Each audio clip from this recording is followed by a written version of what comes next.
This is the Rich Eisen Show. And it pains me to have this sort of anger.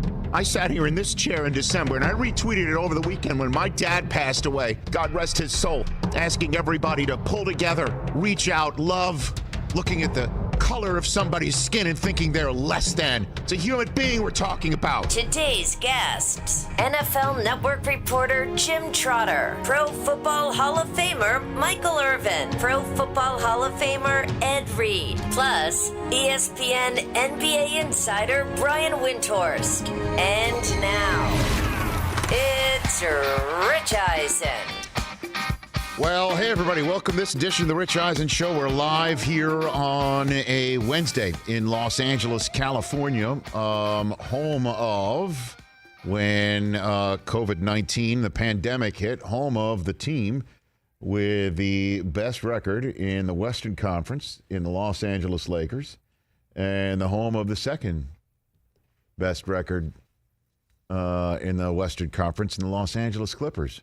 Reason why I lead with that particular piece of information is Christopher Brockman is sitting a little bit more upright in his chair this morning. A little more excited. I don't know if that's because you have more money in the wallet in your back pocket because you haven't been gambling as much lately. Amen to that. And Mike DelTufo, good to see you here on this very morning. Good morning. We are leading with this information because Adrian Wojnarowski of ESPN, the colleague of our final guest at today's show, and Brian Windhorst of ESPN,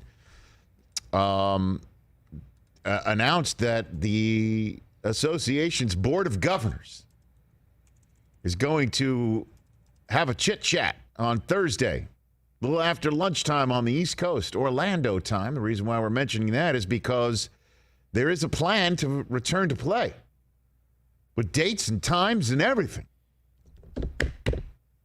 Locations. Or one in particular. They're going to Disney World. The old Magic Kingdom. Going to Disney World. All right. And when you say, who's coming with me? It ain't the Knicks. 16 current playoff teams in Orlando. The top 8 seeds will be joined by 5 teams in the West and 1 in the East. New Orleans, Portland, Phoenix, Sacramento, and San Antonio. They're going to Disney World, and so are the Washington Wizards. And the reason why those teams are going and the others aren't is the others are so damn far behind, they're not coming, which kind of checks the box of what Steve Kerr made mention about in a Zoom I think he had with the University of San Francisco many, many weeks ago, where he said that they're in the Golden State Warriors organization sitting with 50 losses, 15 and 50. Oof.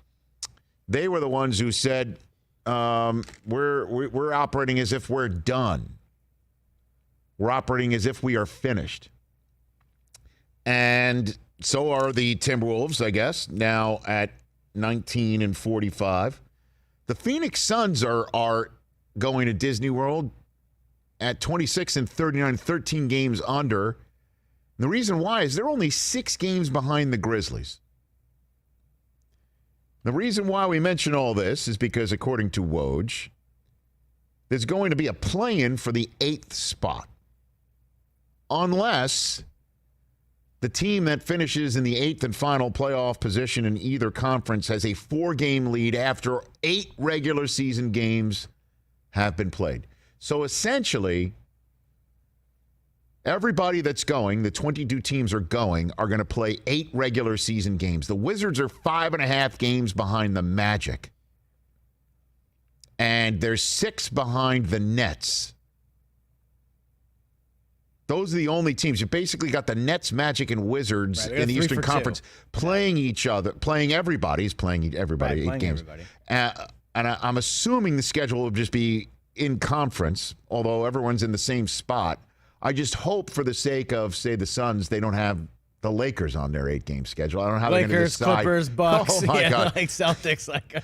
Unless the Suns have no desire to play anymore, they're going to just bring them on. We'll serve as warm-up fodder for LeBron. Nuggets, Raptors. Right. I don't know how they're figuring out who plays who in the 8 games. It could be whatever their next 8 games were on their schedule. I don't know. Maybe, but if those teams aren't there, you just I know, right? Go to the next one. I'm not sure. So there's That's 9, up in the air. There's 9 teams in the East, so conceivably you just play everybody once. I guess, yeah, that's it. And then in the West, who gets to avoid playing the Lakers? You know what I mean? That's you get the luck of the draw. Significant. Not having to play the LA teams. But again, the reason why we are discussing the fact that you play 8 regular season games and then whoever's, let's just say the Memphis Grizzlies, they have a 3.5 game lead on 3 teams right now: the Blazers, Pelicans, and Kings. They've got a 3.5 game lead on them, and then a 4 game lead on the Spurs. Whoever's within 4 games of the 8th and final playoff spot team, it's going to be a play-in tournament. Awesome. For who gets the 8th. Unless, again, Keep it you've close. already won by 4 games, right? Then you don't. Unless the Grizzlies go 7-1 and then run away with it, and then they're the So the spot. Phoenix Suns basically have 2 games to make up on the Grizzlies in order to play their way into a play-in game with 8 regular season games. I kind of like it. It makes these 8 regular season games mean something. Mm-hmm. And then, again, for the teams on the outside looking in, some teams just didn't want to come. Check that box. They're telling them, don't come. And then, as Damian Lillard had to say for the Blazers, I want a shot, okay? I don't want to just show up, play out the string 3.5 games behind the Grizzlies, and then go home. Now he's got a shot. He's already in the playoffs right now at 3.5 games out, because a play-in game, I would proffer to say, is like a playoff game. They're not calling it that in the same way that I guess the opposite. The NCAA tournament didn't want you to call the playing game a playing game. They wanted you to call it a first 4. Yeah. Remember, they wanted you to call it a The first round game, and they were like, right, come get outta on. here. Now they call it the first 4 or something like that. But basically, Lillard's in if he can stay within 4 games of whoever's in the 8th and final playoff spot. Double elimination for the 8th spot. So you'd have to win 2 or 3, I guess. First to 2 would be it. Unless it's like 3 teams, 4. Again, there's still some that need to. And again, Brian Windhorst is going to join us later on. We'll ask him these questions. July 31st, they gave you a date to tip, and they gave you a date of when it's going to end. Or at least Adrian Wojnarowski, October 12th. Yeah, Game 7 of the NBA Finals would be October 12th. Great. Let's go. Right? Let's go, baby. Right? As Woj tweeted out, vote tomorrow to ratify the NBA's back. Which is, by the way, the NBA is back is trending right now on Twitter. Along with Vic Fangio. We'll explain that in a second. Think about how great that August is going to be. Oh, my gosh. Well, just knocking on wood here, man. Like, And just let everybody know here, if the NBA is like, we're going to do this, and our sport has 0 social distancing, and when you say 0, I mean legitimately everybody's on top of each other here. Baseball, you're on the clock, all right? Figure it out. Because you're already damn socially distant. And if you don't want to be figuratively socially distant from the rest of the sports fan base, we better start hearing that. Yep. Because if the NBA is going to try it, everybody's going to try it. NHL's already given you the format. All they need to do is plug in a date and days. And I think the reason, if the NBA is going to do it and figuring out what protocols could be handled and testing, then the NHL, that must be something going on labor that they are just holding behind the scenes until they put a date. And it must be, again, something going on in terms of protocol and where it can happen in terms of the where. Right. Kind of helps to have a partner television. Like, will NBC have it in Universal here? I don't know. Do they have enough hotel space up do there? they have a rink? And a monorail? Yeah, Jeff Passan tweeted, the NBA has its return to plan. Baseball might be 50, 82, 114 games. I mean, come on. Or something. And then just fix and it, then the NFL is going to be up right now. Adam Schefter tweeting out essentially, God bless him. his mentions are just always the hottest of messes. I mean, God bless him. He can't look at those, right? I mean, he tweets out, and by the way, his tweet I thought was particularly germane, that the next time that the NFL and the NFLPAs basically tell players that you're staying at home until training camp, and I see his mentions like, what does that even mean? What it means is that there's going to be no mini camps. What that means is that the idea OTAs, that here in camps, June, well, let's get everybody together in June in camps so you can get at least one on-field practice with all of the new draftees and all of the new free agents and everybody, like, say, Tom Brady, like that Bruce Arians will be on a field with a whistle and everybody's going to be out there on the field with Tom Brady and going through an actual organized team activity that's organized by the team for everyone to be active together. That is not going to happen potentially until training camp. That is news. And the fact that they're not having an OTA in like late, if you have an OTA in late June, you know what that means? You're not having training camp in 2 weeks. Right. You'd push everything back. And if you push back training camp, you push back a season. And I think they're just willing to just say, let's everybody keep Zooming and we'll see you in training camp. And by then, again, if the NBA is having a bubble community in Orlando, which obviously the NFL wouldn't have by opening training camps in 32 different facilities, and by all accounts, the NFL has told all of its franchises, you're staying home. The idea of you going to another college campus, like what the Steelers do in Latrobe, PA, or the idea that the Cowboys come to Southern California, that is not happening. Everybody's staying at home this year. We're cutting down on travel. We're cutting down on vectors. We're cutting down on everything. Obviously, if there's no fans in a game, there's going to be no fans at training camp.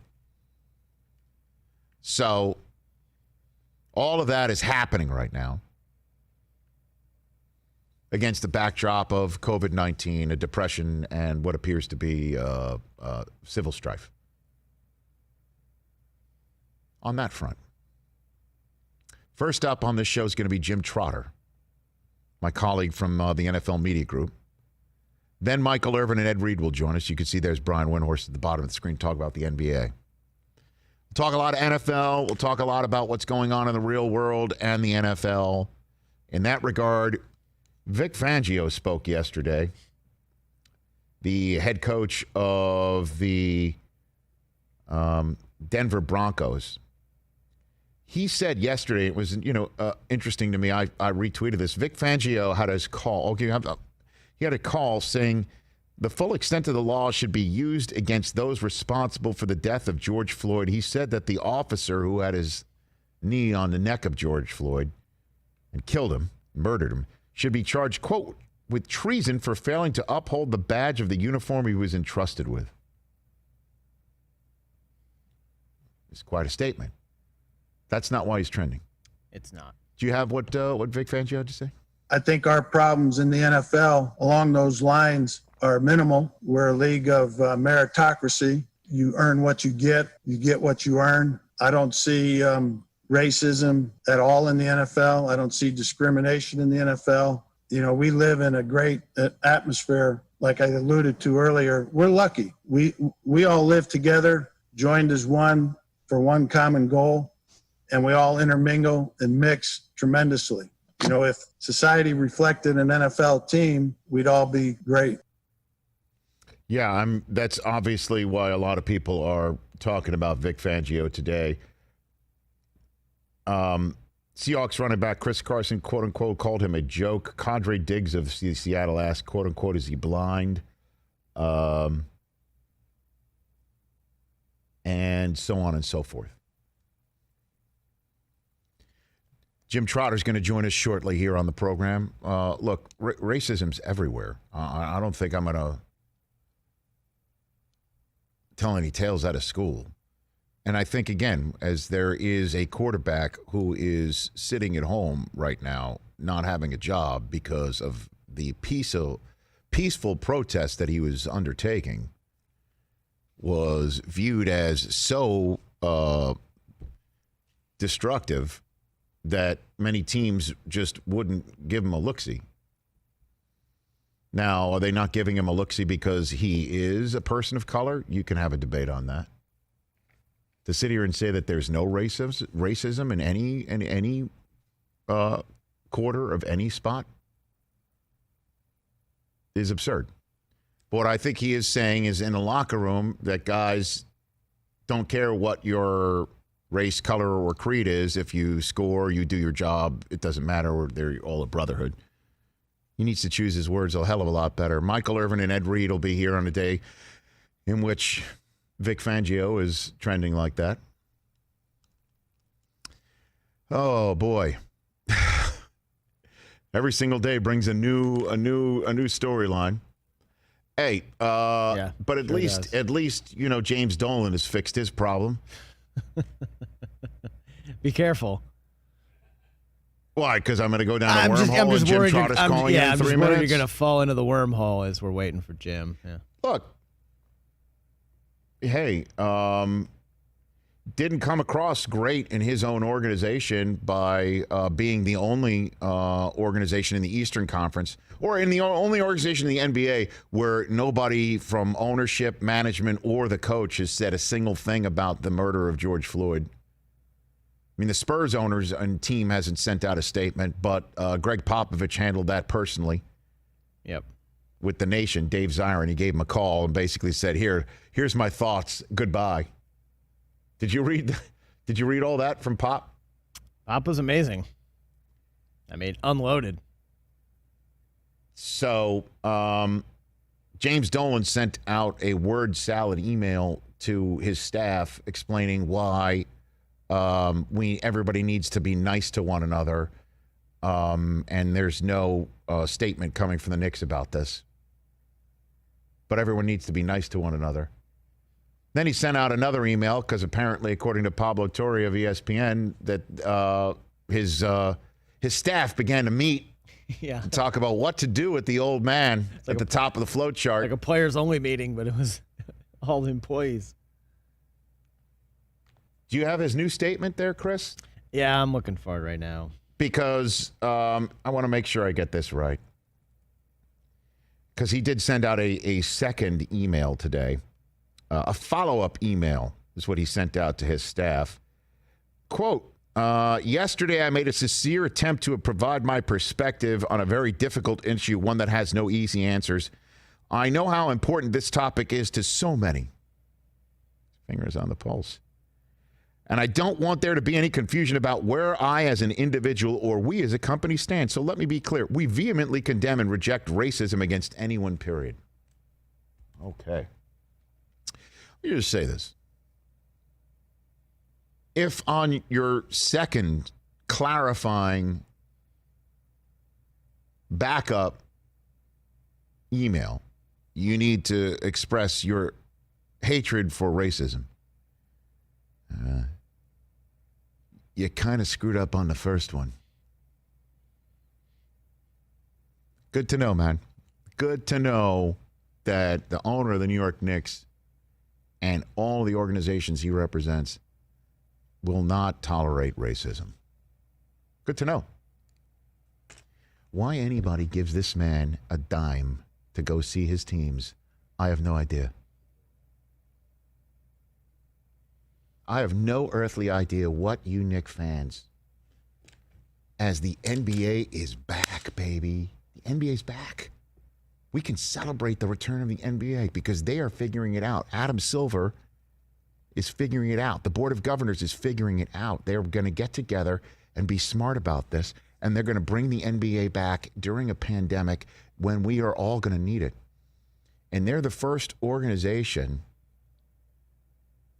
in North America to come back and say, of the major North American sports, and say, this is how we're going to do it.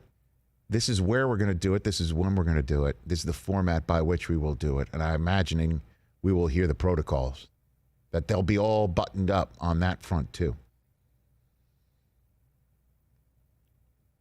And the NBA has got it. And guess who's not invited? Knicks can't even make it. They can't even make this cut. Somebody got a retweet into my timeline. The NBA is back and the Knicks already lost. Normalcy. I missed you. Oh, I'm telling you. Okay? So, and I know I don't want to go down completely this wormhole because Jim Trotter's going to join us in a second. But if you need to send out another email to say we just to make it clear we abhor racism, you screwed up the first time, and you, as they would say back in my day and in my household, and to clean up what they do say in the great state of New York, you stink on ice. And for some reason, your Rangers don't. You know why your Rangers don't? It's because you don't care to even meddle in that. You don't bring your age inappropriate friends to sit next to you while you sip your coffee while they drag Mark Messier's ass out and you let his ass rot in jail overnight. You don't care about that. Why does anybody give this guy a dime? Well, they can't even make the playoffs in a year in which the league is just begging teams to please let's see any action. And I understand that the Atlanta Hawks have been stinking for a long time, and they're not going. Pistons aren't going. Bulls aren't going.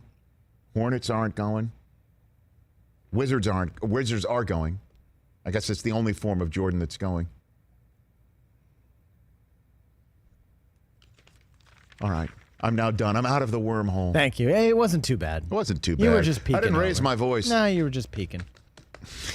Thank you very much. Thank you very much. My colleague from the NFL Media Group, who does great work all the time, and a lot of the conversations that he has been having on NFL Network on the matters of the real world and how they do relate to the NFL. Jim Trotter here on the Rich Eisen Show. How are you, sir? I'm good, Rich. How you doing? I'm doing fine. I guess let's just jump in with both feet here, Jim. I saw Vic Fangio trending this morning, and I didn't know why. Then I clicked on it, and I realized why. What did you make of his comment this morning saying that he doesn't see racism at all in the NFL, Jim? I think as I read the entirety of his comments, because rather than just rely on the headline, I wanted to try and get the full context. And if you go back and you look at everything he said during that press conference, it was clear he was speaking out against police brutality and all those sorts of things. But I think in terms of him talking about the NFL being a meritocracy, at least as I read it, he was talking about more on the field than anywhere else. Because if you look at the NFL beyond the field, you can't say it's a meritocracy. And, you know, that's why the league's statement that it put out after George Floyd's death, you know, rang hollow with so many people. Because when you look at it, you have 32 teams, there are only 4 head coaches of color. You have 32 teams, there are only 2 black general managers. You have 32 teams, and yet there has never in the 100-year history of this league, been a black club president or a black majority owner. When you go to the league office, if you include the COO, there are 12 executive vice presidents. There are only 2 people of color. When you look at the newsroom in a league that's 70% black, the 2 men making decisions in the newsroom are both white. So if the league is talking about how it is about racial equality and whatnot, the numbers seem to reflect otherwise, so there's work to be done there. Jim Trotter here on the Rich Eisen Show, speaking to players as much as you have over the last 48 hours, 72, 90 hours. What are you hearing, Jim? Oh, everything that you're hearing and everything that you're seeing on social media and on TV. It's interesting. You know, the one thing I've been trying to get at is what makes 2020 different from 2016 when Colin Kaepernick first took a knee, and there were so many people who were afraid to demonstrate with him, and particularly white players who were afraid to publicly demonstrate with him or to even speak out on the issue. And so we do what we call press coverage. It's a weekly column where the writers from the digital group, we get together and we pick a topic and we talk about it. And I just asked, why don't we talk about what's going on in the country right now and address why we're hearing Carson Wentz speak out. We're hearing Ryan Tannehill, Derek Carr, Joe Burrow, even on the college level, Trevor Lawrence, and we went into it. And what's interesting is I finally got a response from Derek Carr yesterday when I asked, why are you speaking out now and you didn't 4 years ago? And you know, he was very vulnerable and he was very honest with it and said, you know, he'd always been taught that when there were controversial issues like that where people were so polarized, you keep your head down and you just move forward.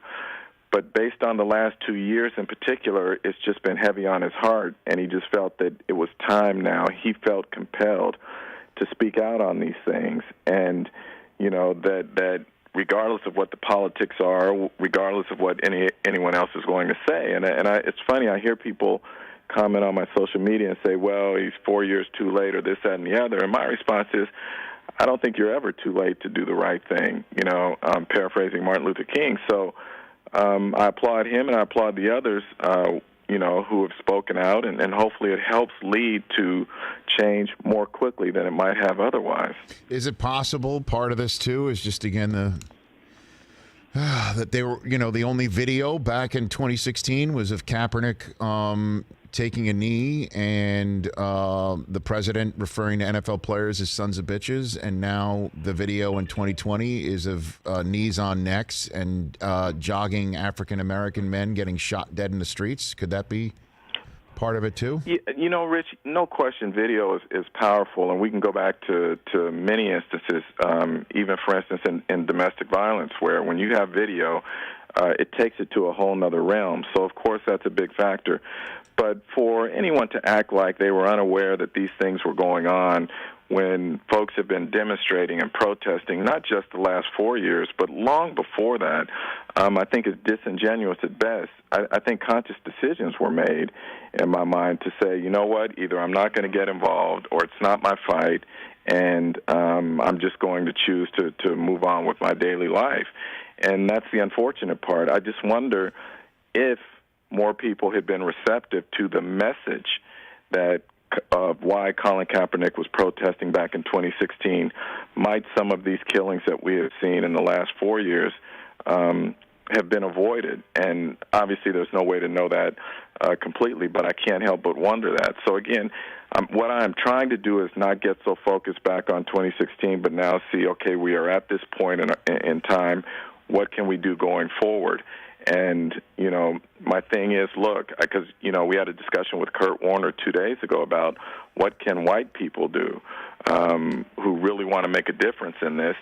And I think, number one, you have to be willing to listen. Number two, you have to be willing to educate yourself. And number three, you have to be intentional in saying it's not just enough to say this isn't okay, but to identify the root problem here and then say, I am going to be committed to action to change this.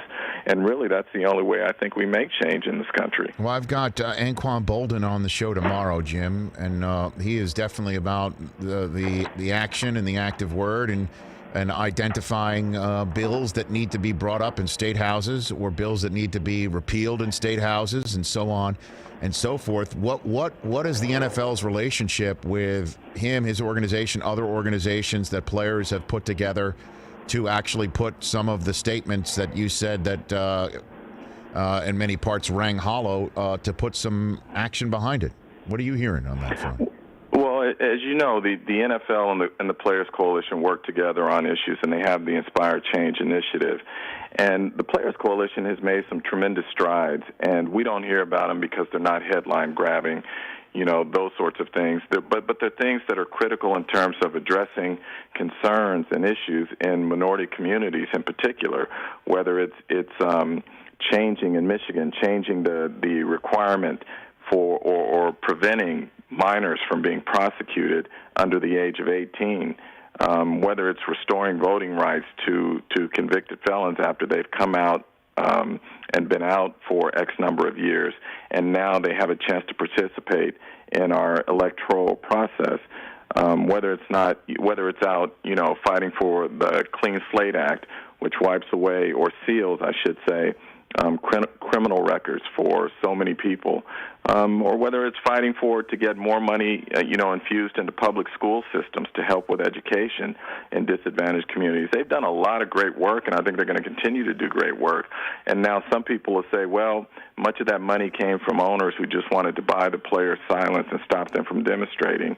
And there's no way for me or anyone else to say what was actually in the heart of these men and women who committed that money to these projects. All I know is that money is helping to make a difference in these communities, and that's what we have to be focused on. Jim Trotter of NFL Network, NFL Media Group here on the Rich Eisen Show, my colleague. A few more minutes left. with you, sir. What happened with the Rooney Rule and the attempts to, as we were reading, put more teeth into it, more incentivizing that involved draft choices? What was actually put on the table and what was actually done over the last 2 weeks, Jim? Well, Rich, a lot of that has been conflated. Two things have been conflated. Number one, the Rooney Rule was separate from the resolutions that were being presented to the owners. The Rooney Rule is something that's instituted by the league office. It does not require a vote of the owners, so the league can make those changes on its own, and it did. And it changed the requirements now where you have to interview a minimum of 2 minority candidates for any GM or head coaching position. And it also said that now teams must also apply the Rooney Rule to the coordinator position, which is huge because, as you know, many owners want head coaches who have at least coordinator experience. And what this will do, all right, let me backtrack. I should also say there was another enhancement there where the league said now that, let me get this right, the league said that teams will no longer be allowed to block assistant coaches from interviewing for coordinator positions. That was a resolution that was voted on by the owners. It's separate from the Rooney Rule. Mm-hmm. That's huge because, as I said, many owners want head coaches who have coordinator experience. This should get minorities into the pipeline as coordinators. As it relates to the incentive part of this thing, where they talked about improving draft positions in the third round for teams that hired minority GMs or head coaches, that was something that a lot of people just weren't comfortable with at this point, both in terms of ownership and even in the minority community. The minority coaches I talked to did not like that idea because, one, they felt like it was bad for the league because it looked like you had to bribe owners simply to hire a person of color, and secondly, they felt it put a scarlet letter on their chest and that the only reason they got the position was because of the color of their skin. Now, having said that, I can tell you I talked to a couple of former minority head coaches who told me, look, we don't care what the means are to get that opportunity. We just need to get our foot in the door and show we can do the job, and hopefully that will allow us to bring along other people. Well, I had Andy Reid on my show the other day, Jim, and asked him about Eric Bieniemy and why, basically what gives, right? I mean, we anybody who's been around the league knows who Bieniemy is and knows that he suffers no fools. I mean, we saw some video, I think on NFL Game Day Morning a few years ago, where he was just giving the business to Adrian Peterson. I think in his 2,000-yard season or fresh off it, right? I mean, he just doesn't care who you are. He's going to coach you hard. He is also now a Super Bowl winning offensive coordinator. Prior to that, leading up, he was clearly an offensive coordinator for a team that was Super Bowl worthy. And he's still... And had a league MVP at quarterback. Right, exactly. Yes, there's that too. And Andy didn't mention racism or color of skin or Rooney Rule. He mentioned that that people hire coaches when guys like him are going on playoff runs, and it's tough to get at him or get him to interview. Or that was essentially his implication, that the problem was the schedule and allowing guys like him to be interviewed or wait is essentially what I was gathering. I wonder what your thoughts are on a subject like that. And I hope I'm not completely mischaracterizing. I don't buy it at all, Rich. I'm sorry. And I know that Andy behind the scenes has been pushing very hard for Eric to get an opportunity and has been asking people, what do I need to do? What can I do? Those sorts of things, because he believes he's deserving of that opportunity. But the reality is, if you believe that someone is worth waiting on, you wait on them. I just feel that way. Look at how many times teams, particularly, let's say a couple of years ago, Indianapolis with Josh McDaniels, they knew who they wanted before his playoff run was over. So I don't buy that it's timing or the schedule or anything like that.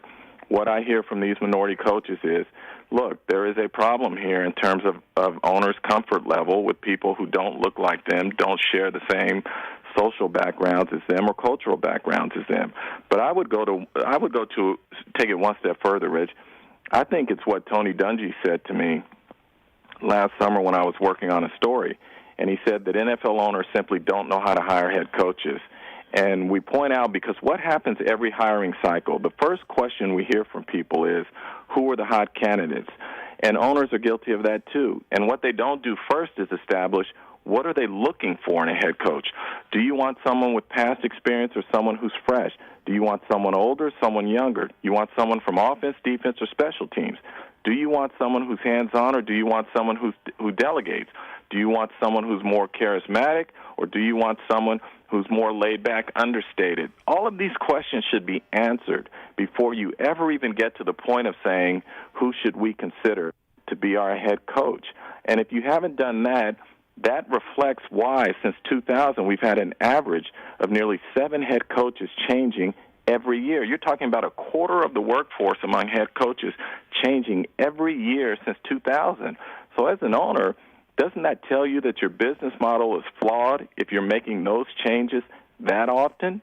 So I would say I would go one step further and say it all starts at the top, and it starts with owners. And the league has done everything, is trying to do everything it can to address this issue, because it is not a good look for the league.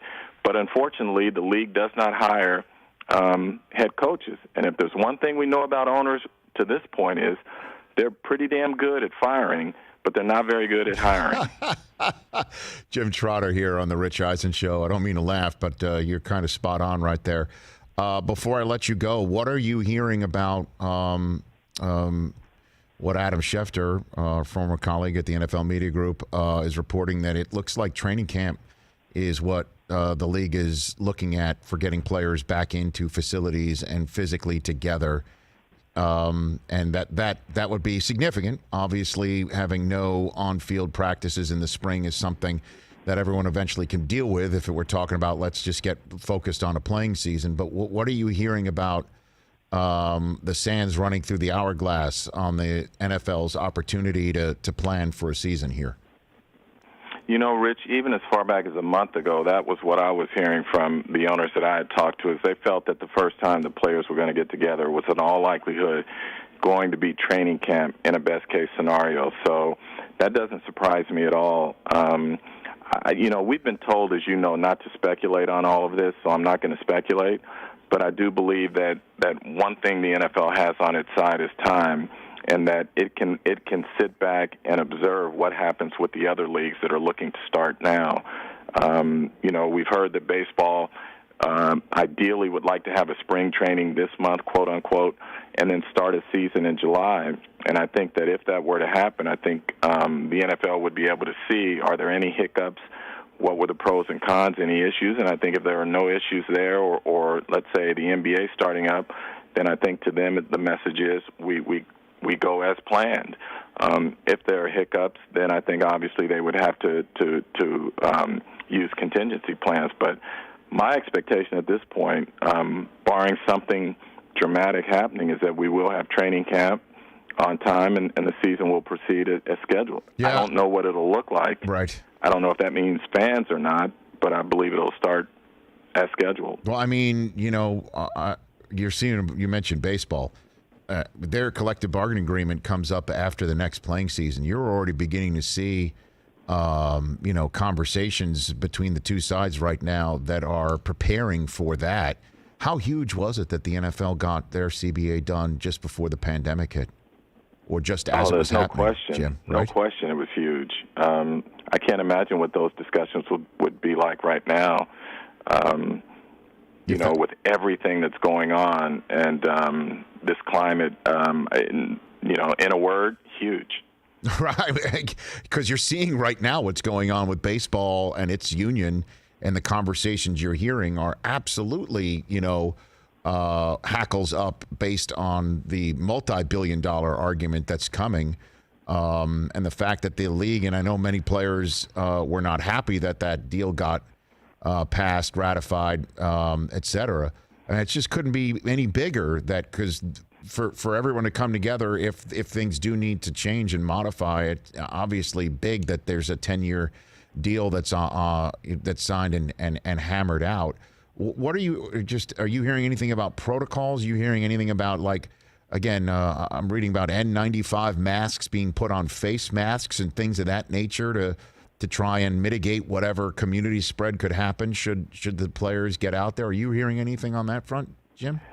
Rich, you hear a lot of things, and I'm hesitant to talk about any of it because I don't know that any of it will come to fruition. But people are speculating about a lot of things, and the one thing I can say is that no one really knows. I mean, everyone I talk to from owners down, it's just sort of, well, maybe this, or maybe that, but nobody knows. And so I think it would be irresponsible of me to kind of just throw this stuff out there, right, without knowing that any of it has a chance to come into fruition. Jim, I appreciate the time. Is there anything you want to, pass along to any of the information or that you've gleaned from? I'm looking as we're talking right now. NFL Network is re-airing. I believe you chatted with Chris Long and Richard Sherman, if I'm not mistaken. Correct? Yeah, and Steve Weish and myself spoke to the two of them, and the second part of that roundtable is going to air tonight. And I think, at the risk of self-promotion here, I think Jim. There's a Jim. By the way, there's an I in Jim. Don't worry about it. It's all good. If not my philosophy. You want to tell Jim Trotter what my philosophy at NFL Network and before has been? Go ahead, tell him. If not you, who? If not now, when? You have the floor, Jim. What is going on for people to know about? Tonight, 4 p.m., total access, NFL Network, 4 p.m. Pacific. We've got a roundtable, Steve Weish and myself, with Richard Sherman and Chris Long, and I think the conversation is definitely worth your time. Also, go to NFL.com, and we've got a press coverage column where Mike Silver, Judy Batista, Jeffrey Chidilla, and myself discuss whether the significance of so many white players now speaking up about social injustice as opposed to 4 years ago when so many were silent. Fantastic. Appreciate it. I love Richard Sherman, man. I love every word he says. One of the last times I saw him, I didn't think I saw him at the Super Bowl, but it was like 2 years ago he's been on many times. It was after he blew out his Achilles on that Thursday night game, Jim. And he already had his leg up on the roller, that guys have when they have an Achilles problem. And just my default words when I see somebody or talk to them is, how you doing? And I just said to him, I'm like, hey, man, how you doing? And he kind of gave me this look like, how the hell do you think I'm doing? And I'm like, oh, what an idiot. No, I've been an idiot right there with you. I'm the same way. And then you realize just how dumb you sounded, or not speaking for myself. But as you say, it's that default greeting.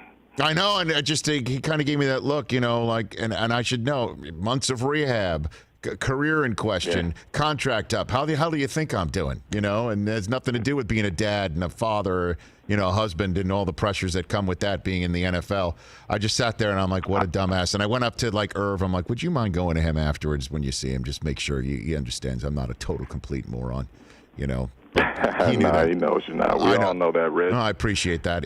Again, I look forward to that. Chris Long is a great human, too, and so are you and Steve Weish. I look forward to seeing the rest of that conversation tonight on NFL Network. Thanks for the call, Jim. Well, I appreciate you having me. You got it. It's Jim Trotter, at Jim Trotter _NFL. Follow him on Twitter for all his great information right here on The Rich Eisen Show. Lots going on in the world, huh? Yeah, right. Whew. So, again, Michael Irvin and Ed Reed will join us later on. And your phone calls, by the way, 844-204-RICH. I don't think I've given the phone number yet today. Training camp, that's late July. So here we are. We're 7 weeks away from that. What would the protocols be for players to get together, make sure that COVID-19 isn't given to one another? Is it possible that therapeutics between now and then could be approved by the FDA and testing can be approved by the government, the FDA, the CDC, what have you, where it's quicker to test people, more accurate to test people, and people who get COVID-19 do not require a hospital visit? Certainly if you're of a certain age, certain health group, health class. I don't know. Good Lord, do we all need this? And the NBA is going to give it a whirl. I don't think the NFL is going to create a bubble community. No. Did the memo go out yesterday? Teams have to stay at their facilities. Yeah, they're going to stay at home. Right. They'll stay at home in your facility. But I still think, unlike the NBA and the NHL and Major League Baseball, the NFL requires for a 16-game schedule, 16 plane flights. 8 to and from. That's it. And you got your own charter. Yep. Yeah. You can separate people on that. You know what I'm saying? And you can just get a second plane if you really want to spread it point, out. I mean, Unless you you're the might as well Patriots just and you're go down already- this a little bit more. Point of care testing, where hopefully you find out within a couple hours, if not technology and medicine and science can advance just a couple of minutes. A therapeutic keeps you out of the hospital. Already, maybe you're seeing rates go down. Gosh, man, I would love a football season in the worst possible way. And they're going to try. They're going for it. They're going. They're going. That I don't think there's any coming. question about it. That train's left that state. Whether or not there are fans in the stands, that remains to be seen. I think there will be. full, I honestly, full capacity. No way, not full capacity. Not a chance. No full capacity. way. Not it's a chance 3 full months capacity. away, people. I'm telling you. Not a chance full capacity. I don't know. Not a chance on this planet full capacity, because not only is it just not wise, it is not smart. It is also no idea what the second wave might hit. Have no idea when that's going to happen. And on top of all of it, you know, you are going to go? I would go in a minute. You would? Yeah. I would go. Well, we'd have to... I mean, we'd have to talk about then you sitting in that chair. No, every I single get day. that, but I'm saying 3 months You know? from now, I want to see where we're at. I would go. I think we'll be in a whole different world. It's been 2.5 months to 3 months now. 2.5 months. That's a long way away. They say vaccine possibly by the end of the year. That's another scenario. I don't Look, know. my God, I'm being. your glass is more than half full. Yeah, your glass is I'm pretty the full, man. optimistic guy. I honestly believe that could All happen. right, here's what I'm ready for. Yes. Just talk a little sports and sports debate. Yes, right? sir. Yes. A starting quarterback tests positive. Okay, so they have to sit out and quarantine themselves for what, like 2 to 4 weeks? I don't know. Yeah, it could be different. yeah. It could be just a week. I have no idea. Let's But just go say ahead. it's a 2 to 4 week scenario. Or okay? you have to be COVID free for 4 days or something Right. like that. Their backup comes in and goes undefeated during their return. I can't wait for the split screen on Sports Take. The first Should quarterback to lose his so-and-so- gig because of yeah, COVID? exactly. Should so-and-so get their job back now that they're healthy and COVID-free? That's I'm definitely going with the happening. hot hand because somebody had a hot head. Exactly. That's gonna Like, happen. say, Andy Dalton. Sit back. Well, and Peter King said that you're going to need. I'm just saying that's gonna happen. The third string quarterback That's could gonna be happen. the most important position on the NFL this year. Yeah, it's going to happen. I mean, it's some crazy. starting quarterback could possibly get this and have to miss some games. I mean, If that's the case, if you really want to extrapolate this all out, why not? and I know you see doing talk sports, then Kaepernick should absolutely be signed. If you need to make sure that the third spot on your quarterback position, because of what's going on in this world, because of to make sure everybody stays safe, because a league isn't going to shut down because one player tests positive for COVID-19, that there will be a necessity to separate those who have symptoms or those who have tested positive for at least a week to 10 days to 2 weeks, just for the safety of the team and the sport. And these guys are all in a room together, and they're all coaching together. And if you need to make sure that the third string guy on your team has the ability to win football games in a much more consistent manner than, say, Duck Hodges, better than Nick Mullins. If we're now throwing everybody in the same group here Yeah. of who's first, second, and third, Colin Kaepernick, 1,000% needs to be hired in the NFL. End of story, end of sentence, period, exclamation point, however you want to punctuate it. And those out there with a question mark need to question themselves if that is, in fact, still on your mind. Speaking of Dak Prescott, Yes, sir. he did just announce $1 million donation Dude. to improve police training and education to fight systematic racism. Very cool. Dude, that's all I have to say. That's part and parcel of what makes you a valuable quarterback in the NFL. It really does. Get ready. Get ready for Dak to make close to 40. Get ready for it. Oh, boy, the pressure will be on. The pressure will be on. It really is remarkable how everybody left Jason Garrett holding the bag for that season last year. And then when Garrett loses his job and goes to another franchise within the division, I might add, now it's Dak Prescott's fault. It was totally the Clappers' fault. It was totally Jason Garrett's fault. Jason Garrett couldn't coach his way out of a paper bag. That's the beginning of the argument. Was the end of the argument. You ask any Dallas Cowboy fan, it was Jason Garrett's fault. You ask anybody who hated on the Cowboys, it was Jason Garrett's fault. The guy couldn't win a damn game when it really mattered. He couldn't figure out how to get the ball in position. He couldn't figure out when the ball was in position, whether to punt it or kick it or go for it. Couldn't figure it out. Even after so many years, even after him being one of the more whip-smart guys you'll ever meet, even when the guy was a former quarterback, all his fault. 1,000% his fault. Wasn't Zeke's fault. Wasn't Amari Cooper's fault. Wasn't the offensive line's fault. It was his fault. Now he's gone. It's Dak's fault. Settle down just a little bit. Why can't Dak win football games? Why can't Dak win football games? Why can't Dak just take it on his shoulders or put it on his legs like he did many times? I might add. Why couldn't he do it? Why couldn't he keep doing it like he did and send Tony Romo into the booth? Don't forget. When he was only looking at half the field, by the way. True. Romo's back sent him into the booth. Romo's back put Dak on the field, and then Dak didn't let Romo back on the field. You want to talk about because he stayed with the hot hand. Right. And the younger guy. And they could have kept Romo. They could have kept Romo and said Dak's not ready just yet. Romo was going 13-3 that year, no matter what. The Cowboys were a great team. Zeke was amazing. Romo would have done the exact same thing. Exactly, but the kid from Mississippi State went 12-4. Right? I think they were 13-3 that year. Were they 13-3 that year? So, yeah. 12-4 doesn't matter. They had the 1 seed, didn't they? They got one and done. Right. I get it. Because Aaron Rodgers is beyond amazing. Well, that throw. And that throw to Jared Cook when his toes were in. Yeah. You want to talk about a window? He threw it in a 2-inch by 2-inch window.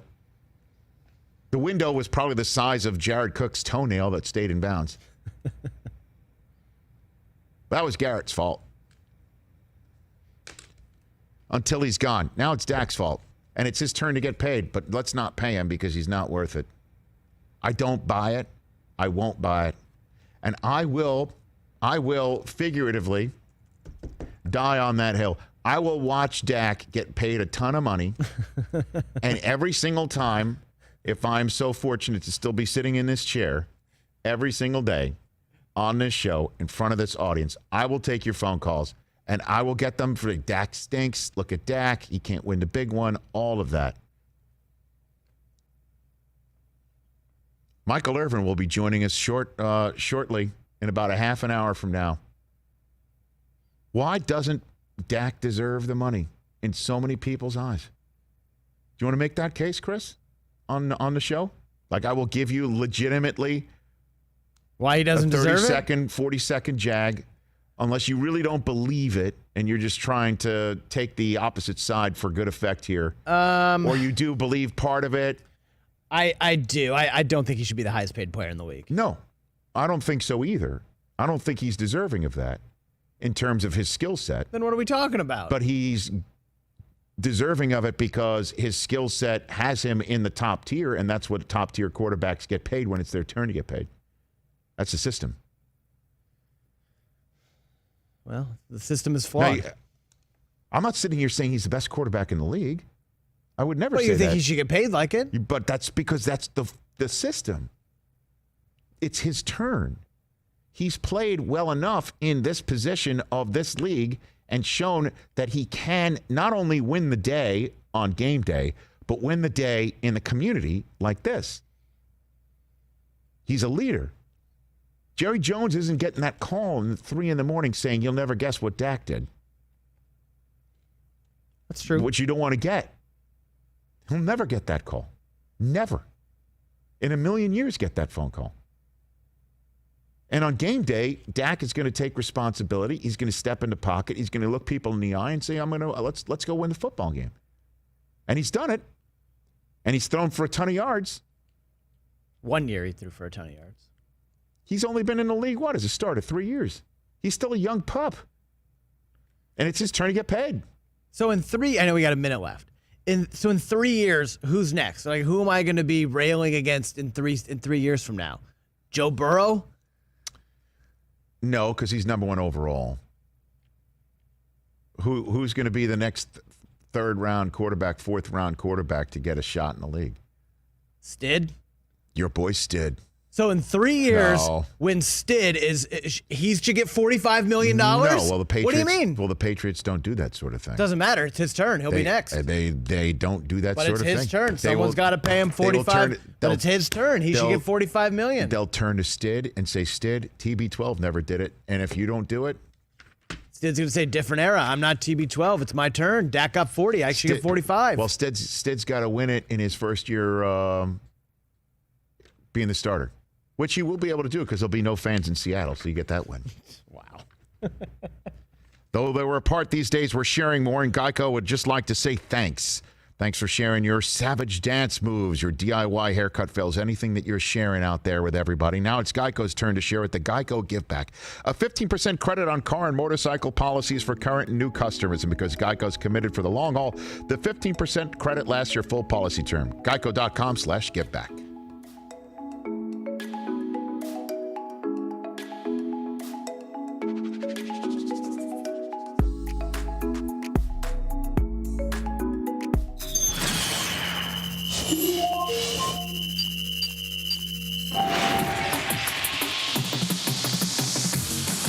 Audio executive Michael DelTufo's lightning-quick reflexes on a mixing board are a sight to behold. With his combination of experience, nerves of steel, and endless stamina based on an intense workout regimen, Mike's one of the best in the business. However, what happens when Mike gets distracted by social media posts, fantasy sports, and just general daydreaming? At the Rich Eisen Studios, Soul and Science tests reveal that DelTufo's delays in opening a mic or playing a soundbite can last anywhere from 3 to 6 seconds. Over a 3.5-year span, these daily delay lag times add up to an inconceivable 78 minutes of dead air for a national show. But when DelTufo reconnects with his responsibilities, his adjustment speed is off the charts and almost inhuman. Mike's hand moves from his lap to the mixing board in an unthinkable speed of over 21 miles per hour. That's 5 times faster, he'd like to think, than the strike of a copperhead. His fast-twitch muscle fibers continue to amaze as his arm snaps up into the air to signal that it was my bad in just under 0.7 of a second. That's just under 0.8 of a second. It's no wonder that this man has an Emmy certificate sitting on his mantle at home, even though no one's actually seen an Emmy. I'm John Brankus at the Rich Eisen Studios for Soul and Science.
This is the Rich Eisen Show. And it pains me to have this sort of anger. I sat here in this chair in December, and I retweeted it over the weekend when my dad passed away, God rest his soul, asking everybody to pull together, reach out, love, looking at the color of somebody's skin and thinking they're less than. It's a human being we're talking about. Earlier on the show, NFL Network reporter Jim Trotter. Still to come, Pro Football Hall of Famer Michael Irvin. Pro Football Hall of Famer Ed Reed. Plus, ESPN NBA insider Brian Windhorst. And now, it's Rich Eisen. Well, hey, everybody. Welcome to this edition of the Rich Eisen Show on NBCSN. We are live from Los Angeles, California. We say hello to our NBCSN audience. We're on every single day on our YouTube stream, youtube.com/Rich Eisen Show and Sirius XM Channel 211 starting at noon Eastern Time all the way up until 3. So we've got 2 more hours to go right here on the show, and we're thrilled to be here for the next couple hours. On our friends at NBCSN, give us a ring at 844-204-RICH, number to dial. Phone lines are already lit. We have a couple of spots open, and we have some time for us to make this conversation work. Michael Irvin, my colleague from NFL Network, NFL Game Day Morning, will be joining us. Ed Reed at the top of our final hour, Pro Football Hall of Famers Day. Each of them can form the U from You Know It. 2 of the great canes of their generations. Michael Irvin and Ed Reed will be joining us on this program. Gold Jackets Day. And then Brian Windhorst will join us from the worldwide leader in sports at 20 minutes past the hour in our final hour to discuss what his colleague, Adrian Wojnarowski, bombed out, to use his phrase, or the phrase that pays with Woj, just shortly before we went on the air today. Chris Brockman. Yeah, buddy. Mike DelTufo. Good to see you, Rich. It's like the NBA is coming back. Yeah. Let's do it. Now, the Board of Governors, as they call themselves, I wonder if they sit high up wherever they are. Like literally when they're on a Zoom, do they raise their chairs up? Because it just sounds... To like step up to the big boardroom yeah, table. if you remember, what is that from, which movie was that? Superman 2, right? Where they sent General Zod into that mirror that went into space, right? The with Phantom his 2 Zone, cohorts. and they were sitting with all the big Yeah, heads they're behind them. guilty. You know, like that's the Board of Governors. We agree. So they're in the. They have to use their deep voice. The Board of Governors. Look at you guys with that Superman 2 knowledge. I mean, please, come on. Kneel down before Zod. Please. I mean, come on. General Zod. The best Superman. It's the best Superman. It's the best Superman. Oh.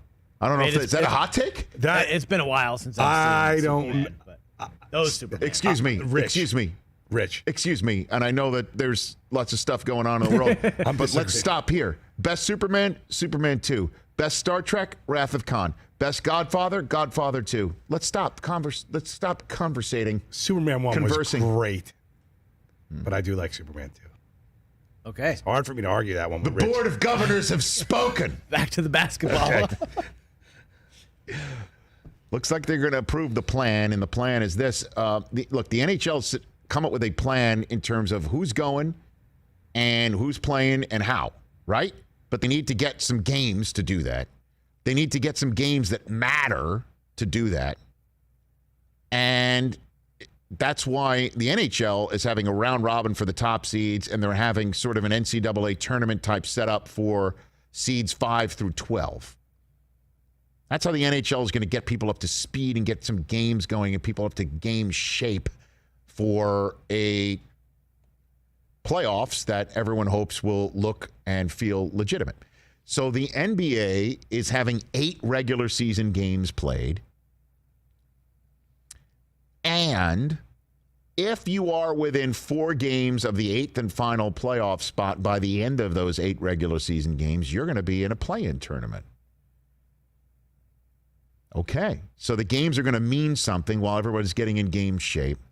It's kind of simple, I would think.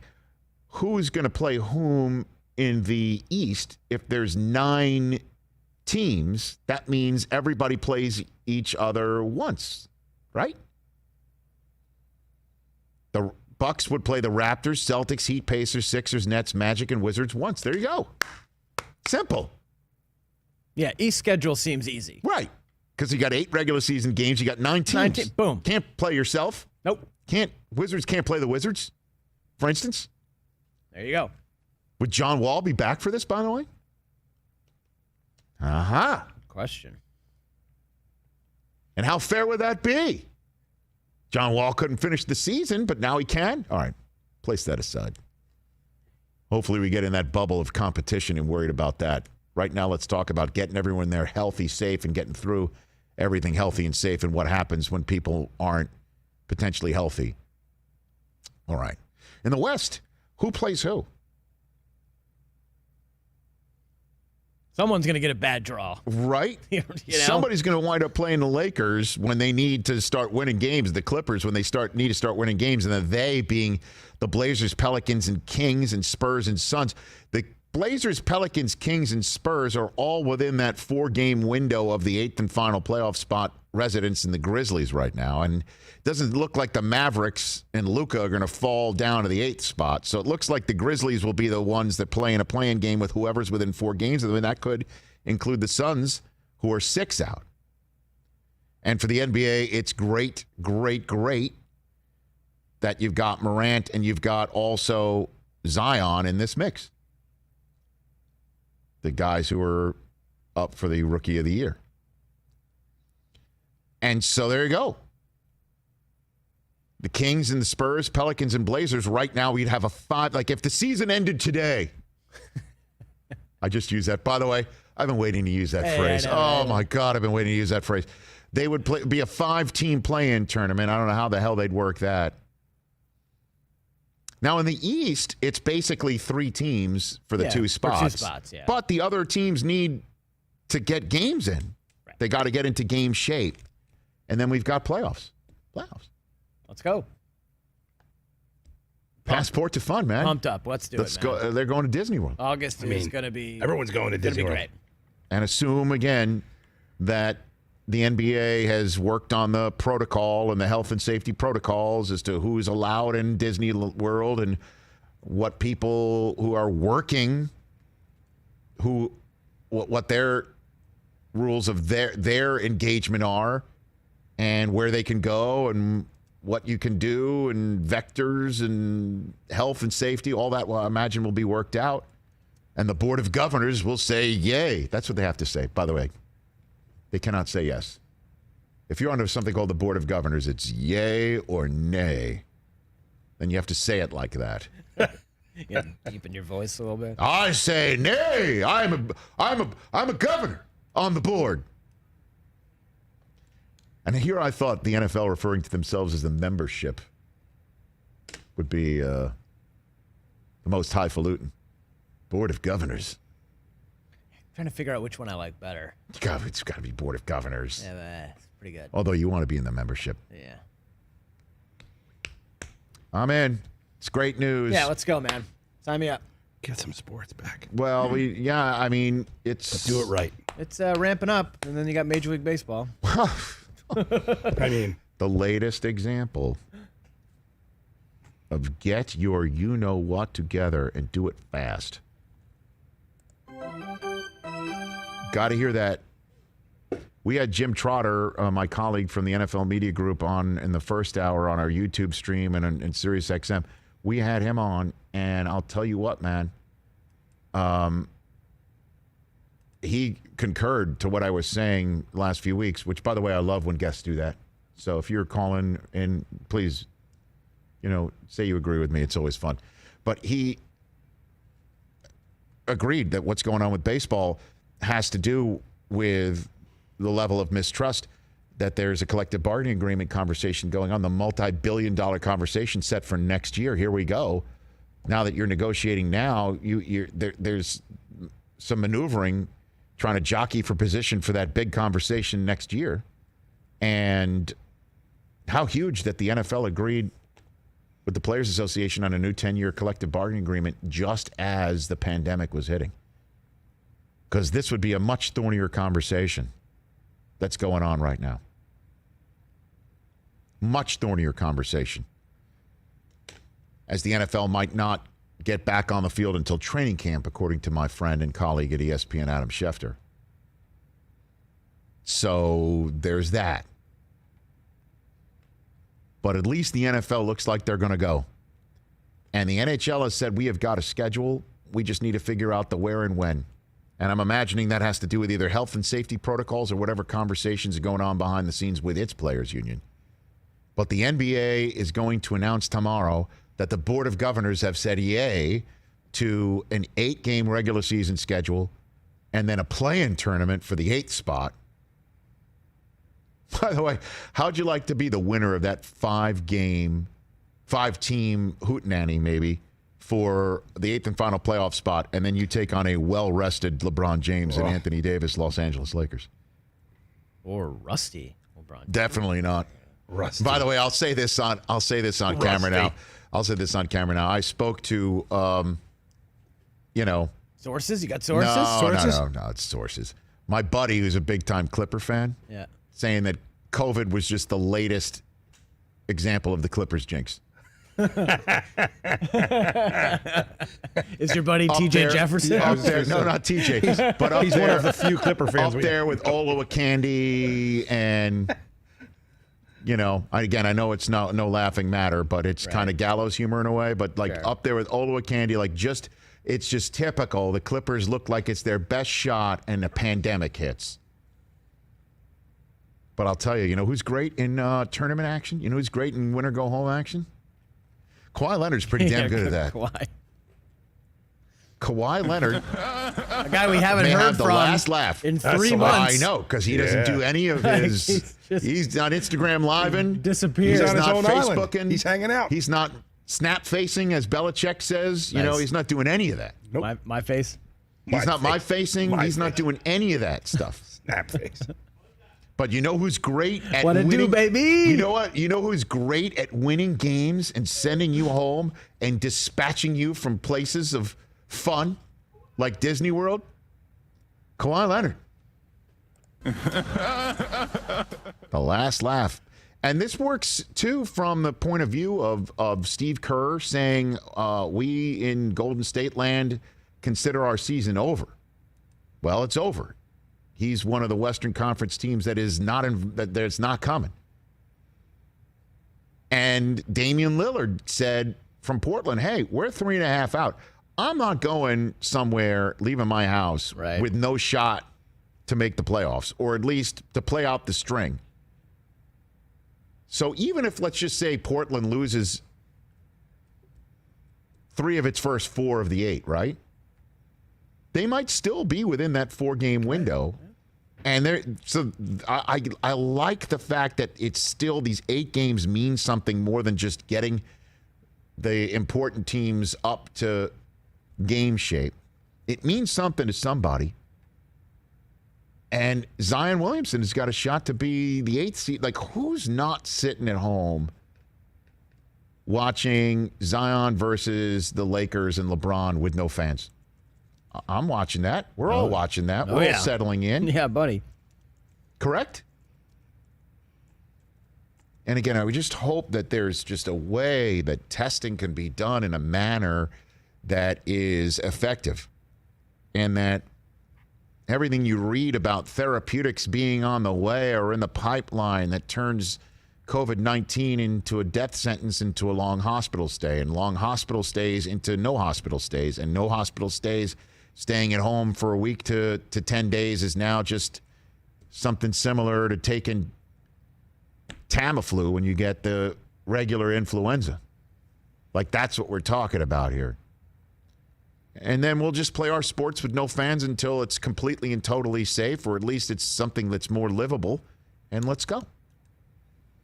I mean, I know that sounds pretty damn pie in the sky. You're also hearing college campuses telling athletes, come on back to school.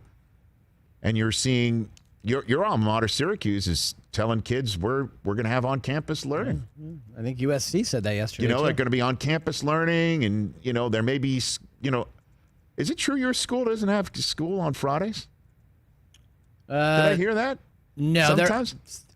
Not all classes? No, yeah, not all classes. There's only a handful of classes on Fridays. Well, guess what? Kids might have classes on Saturdays now. Yeah. Just to get this thing through and get everybody out before December when the flu season hits. I mean, whatever.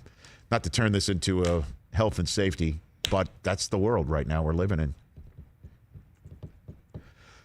Okay, Michael Irvin Ed Reed and Brian Windhorst.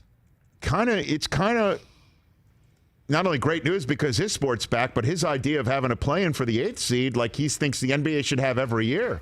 Looks like we're going to get a test pilot on that. Love it. 844-204-RICH. Michael Irvin's calling that next.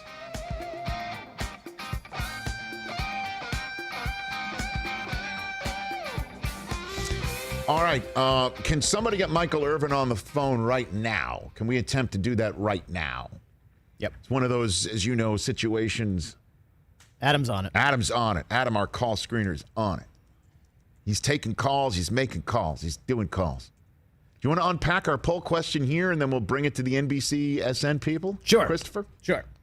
So, noticed it this morning. Mike and I were perusing the old 80s Twitter feed. Big was released today in 1988. Big, one of our favorite Tom Hanks movies. So instead of going down like the full catalog of Tom Hanks, which we've done before, but you can't really narrow it down to just 4 for a poll. Let's do what's your favorite 80s Tom Hanks movie? Aha. Favorite 80s Tom Hanks movie. Can I give you some suggestions right off the bat? Sure. This is the 4 that I have, but I'll obviously so Big open is up on this. it. Big's on it. Splash. Splash on it. All right. Yep. Turner and Hooch. Didn't make the cut. All right. My other 2 were Bachelor Party and Dragnet. Dragnet is not. That's exactly. That's what he said. Dragnet is Really? terrible. Yeah, it's terrible. You're in the movie, a young Dan Aykroyd, Oh my God. Young. and the Virgin Connie Swale. Like, come on. What that year was exercise. Philadelphia? Does that make the cut? 90. I'm going to say 90. 92. Springsteen. Yeah. All right. Now I got to go to his IMDb page here, man. The other options are The Burbs. No way. It was like Vacationer. What's that one? Come on, We man. went through this. There's only like 6 or 7 options. Okay. You can go Volunteers, The Money Pit, The Money Pit's The great. Burbs, Turner and Hooch, or Dragnet. Let me take a look here. Dragnet. Brockman's trying to sell First that movie. Dragnet. Man. He's trying to sell that Dragnet. His first movie. Splash is 84, so that's on it. Bachelor Party 84. Yeah. I mean, Volunteers is funny. The Money Pit. Nothing in Common. Nothing in Common. Great It's movie. a great movie. Very good That's movie. it. Take Dragnet off. Nothing in Common. Okay. You probably never saw it. with Jackie Gleason. Jackie Gleason. It That's is his a last moving, movie, I think. beautiful movie, man. Yeah. I'm sorry. Punchline Another great. is not that good. No, you didn't like that? No, it was not. But The Man no, with One Red Nothing Shoe. in Common is a. Fantastic Okay, movie. Nothing in Common. But I that know it won't break double I mean, digits in the but poll, it's- but Dragnet's not going to break double digits in the poll with the versus the Virgin Connie Volcano. Swell. Joe versus Joe Volcano. Are versus we Volcano. going for clicks? Or are we 1990. talking about quality? Oof. Well, in this case. I mean the Burbs. If we're going for Nothing in Common is a beautiful movie. I All don't right. care if it gets no That's percent. coming I'll in. at least look myself in the mirror. Have you ever seen I've Nothing in never Common? seen Nothing. I haven't Make seen another it. poll. The Man with One Red Shoe. You want to go there? All right. No, Is I wanted Irvin on to the put phone line. Good. Dragnet on Excellent. there. All right, we're back in 20 seconds. All right.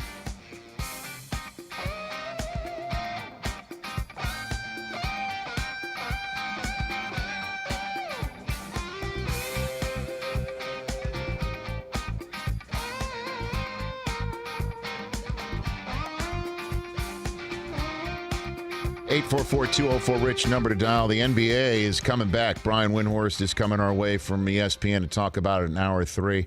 And I've got, obviously the U has got a lot of guys in Canton, Ohio. I've got 2 of them. Ed Reed's going to join me later, top of the next hour. And joining me here on this show, look, I kind of wanted to have this guy on because I love talking to him. But I also love him. I love him like a family member. My kids call him Uncle Michael. He was at my wedding. He was at my daughter's baby naming. This man is family. And since there's so much conversation about what's going on in the world between white and black and brown and black and white and brown, I wanted to have this guy on to just talk about life in general and also, for the lack of a better phrase, model what I think should be going on in this world. I love this man. I love you, Michael Irvin. Thank you for calling into this show today. Thanks, Rich. How are you guys doing amidst all of this, Rich? And Rich, even just that introduction kind of talk talks about where we are, and this whole situation has been for us as a country, and certainly for us as a people, a hell of an emotional roller coaster. I mean, to come off 3 months of showing solidarity and common ground to beat this invisible devil that we call COVID-19, to smack right into this situation where after showing unity, now fighting each other, or perceived to be fighting each other, and we'll talk about that as a race. It's just insane. It's insane what we've been going through, Rich. It really is. That's a good way to I guess, start this, Michael, because I always viewed, and I was saying here about, social distancing, then what that phrase means, but what it also sounds like. And seeing the streets empty and staying at home and not having human contact with each other, and how difficult that has been for so many people who are, in danger of getting COVID-19. Folks also like my mom, who's 82, right. Lost her husband of 50 plus years just at the outset of this, and being alone, and how difficult that is for so many people. That I was sitting here on this set, Michael, and I'd say, I look at the empty streets, I look at the empty lives, and I say that is actually a sign of coming together, that we're all doing the same thing to come together as one. Interesting that you would say that what, just when we're all living in that and basking in it as we should, this happens. Right. And Rich, and I say that because, I have to try to put sense to it. I overthink everything and overanalyze everything, and you just when we saw that, man, I was like, I was amazed. I was amazed at everybody coming out, everybody speaking about how important it is that we do the right thing, and then I am equally amazed at this in the throwing away of the security or the fight in the COVID-19 and coming out because, wait a minute, this is as great a threat to us as the COVID-19. That's why you see people in crowds, like they are in crowds now, coming off 3 months of not being around anybody. You're throwing all of that in the wind, and that's one of that I feel good about, that everybody's saying, wait a minute, this is as dangerous. This right here, this racism, this kind of stuff coming from that place and headed towards that place, coming from the police towards African Americans, is as dangerous as the COVID-19, and we're skirting everything to say enough is enough. When I try to put it together, I kind of said to myself, we are in the midst of the pain that comes in the process towards progress. The ugly has to be shown. The ugly has to be shown, and we've seen the ugly in the Aubrey case, with the Gregory's, Timothy Gregory, and with Gregory, we saw that man get shot just jogging, and then we see the ugly of Derek Chauvin sitting on this man's neck as he cries out for help. So you see that kind of stuff, man, and you say, oh my God, where are we as a country? But to see all of these people come together, Rich, all of these people come and say enough is enough. It's pain to see all of that, but that's progress. That's progress, because now people are starting to hear what we as African Americans have been saying for quite a while. And a lot of times, it just kind of, I don't want to say it fell on deaf ears when you hear people say the systemic racism. It's because it's in higher places. The Aubrey case with the Michaels, why they weren't charged is because it went to a prosecutor named Barnhill who was friends with the McMichaels. He had to recuse himself, and as he recused himself, he left a letter to the next prosecutor to say, I don't think they did anything wrong. You see what I'm saying? We get the issues that happen on the street because they know they're protected by some people that are not clean in thought and not clean and right, and higher positions that will protect them.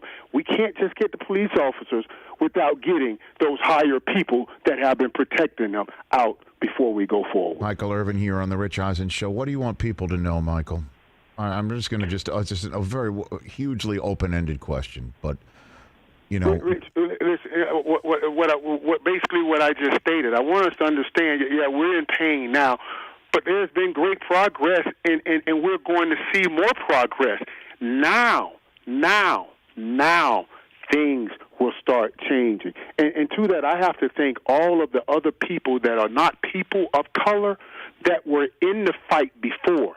And now I have to thank all of the other people that are not people of color that have said, wait a minute, and have started joining the fight, And that's what we're seeing in the streets of all of these cities. We're seeing all of these people say, hey, how can I be a human and see this and be okay with this? And this is not right. So I thank them for coming out. And that touches me also, Rich. That's why I had to send all of you guys that text. And I don't mind, I'll share this here, because we see all of that. And I want to make sure that doesn't affect where we are, and I want people to always understand that there's progress being made. Like we have great friendships, great working relationships. We're all living in each other's lives. And I sent that text to all the people that I work with just to say, hey, thank you. It has been crystallized with all that's going on in this country right now, how blessed I am to be walking my life out and working with men, such great men of great character and great heart, because we see the other people are out there too. The other people are out there. And I just wanted you guys to know how much I appreciate who you are. But we got to get those other people out there, out of here. Michael Irvin here on the Rich Eisen Show. And then it's, our own house in the NFL that is now front and center in statements that have just been made in the last 24 hours.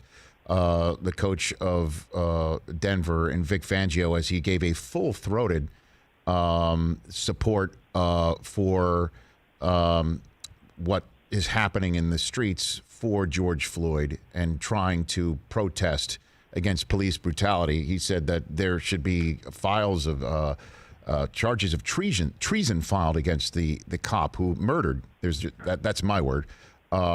George Floyd on the streets of Minneapolis. But he also said he didn't see any racism in the NFL, talking about there's a meritocracy here in the NFL. And then moments ago, Drew Brees on Yahoo being interviewed with the prospect of maybe players kneeling during the national anthem again, him saying that he doesn't agree with anybody who disrespects the United States flag, and then went on a very full-throated reason as to why, and people who have fought for the country and fought for the right for protests.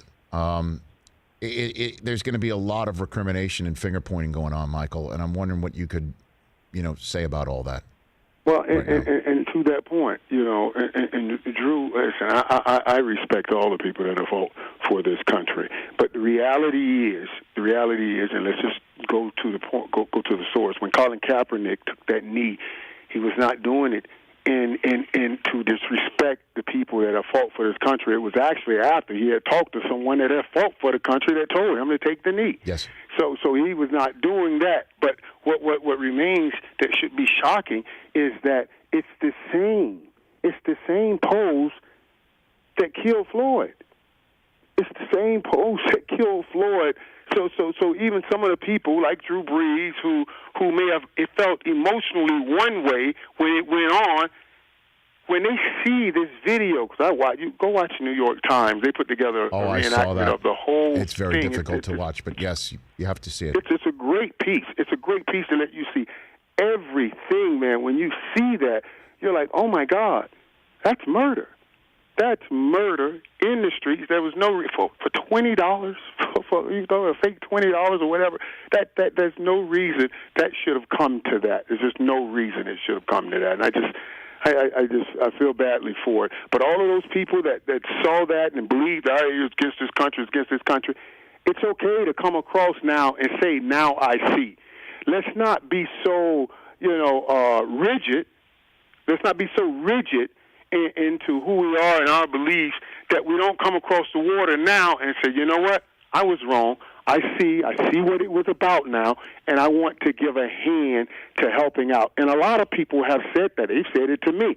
So I just want to thank all of those people for putting down their ego and coming across and saying, no, we got to stop this. And I think you see a lot of those people all throughout the streets throughout this country. Michael Irvin here on the Rich Eisen Show. And I also do want to bring this up, too, with you, because I've seen you. I've seen you on the sidelines. You're a popular guy. The number of folks at law enforcement that come up to you and you have conversations with them and people you know in law enforcement, and I'm sure you had. That's what makes it difficult, Rich. It's not it. We're not talking about everybody. There's so many. Listen, let me tell you something. We need law enforcement. Mm-hmm. We need law enforcement for our protection. What we do not need is black men being persecuted and executed. We need law enforcement. There are a great number of great people out here that do their jobs and do it well. And do it well. But we got to stop the persecution and certainly the execution. The persecution. Rich, I can tell you over the last few months, I bet I've been stopped a couple times.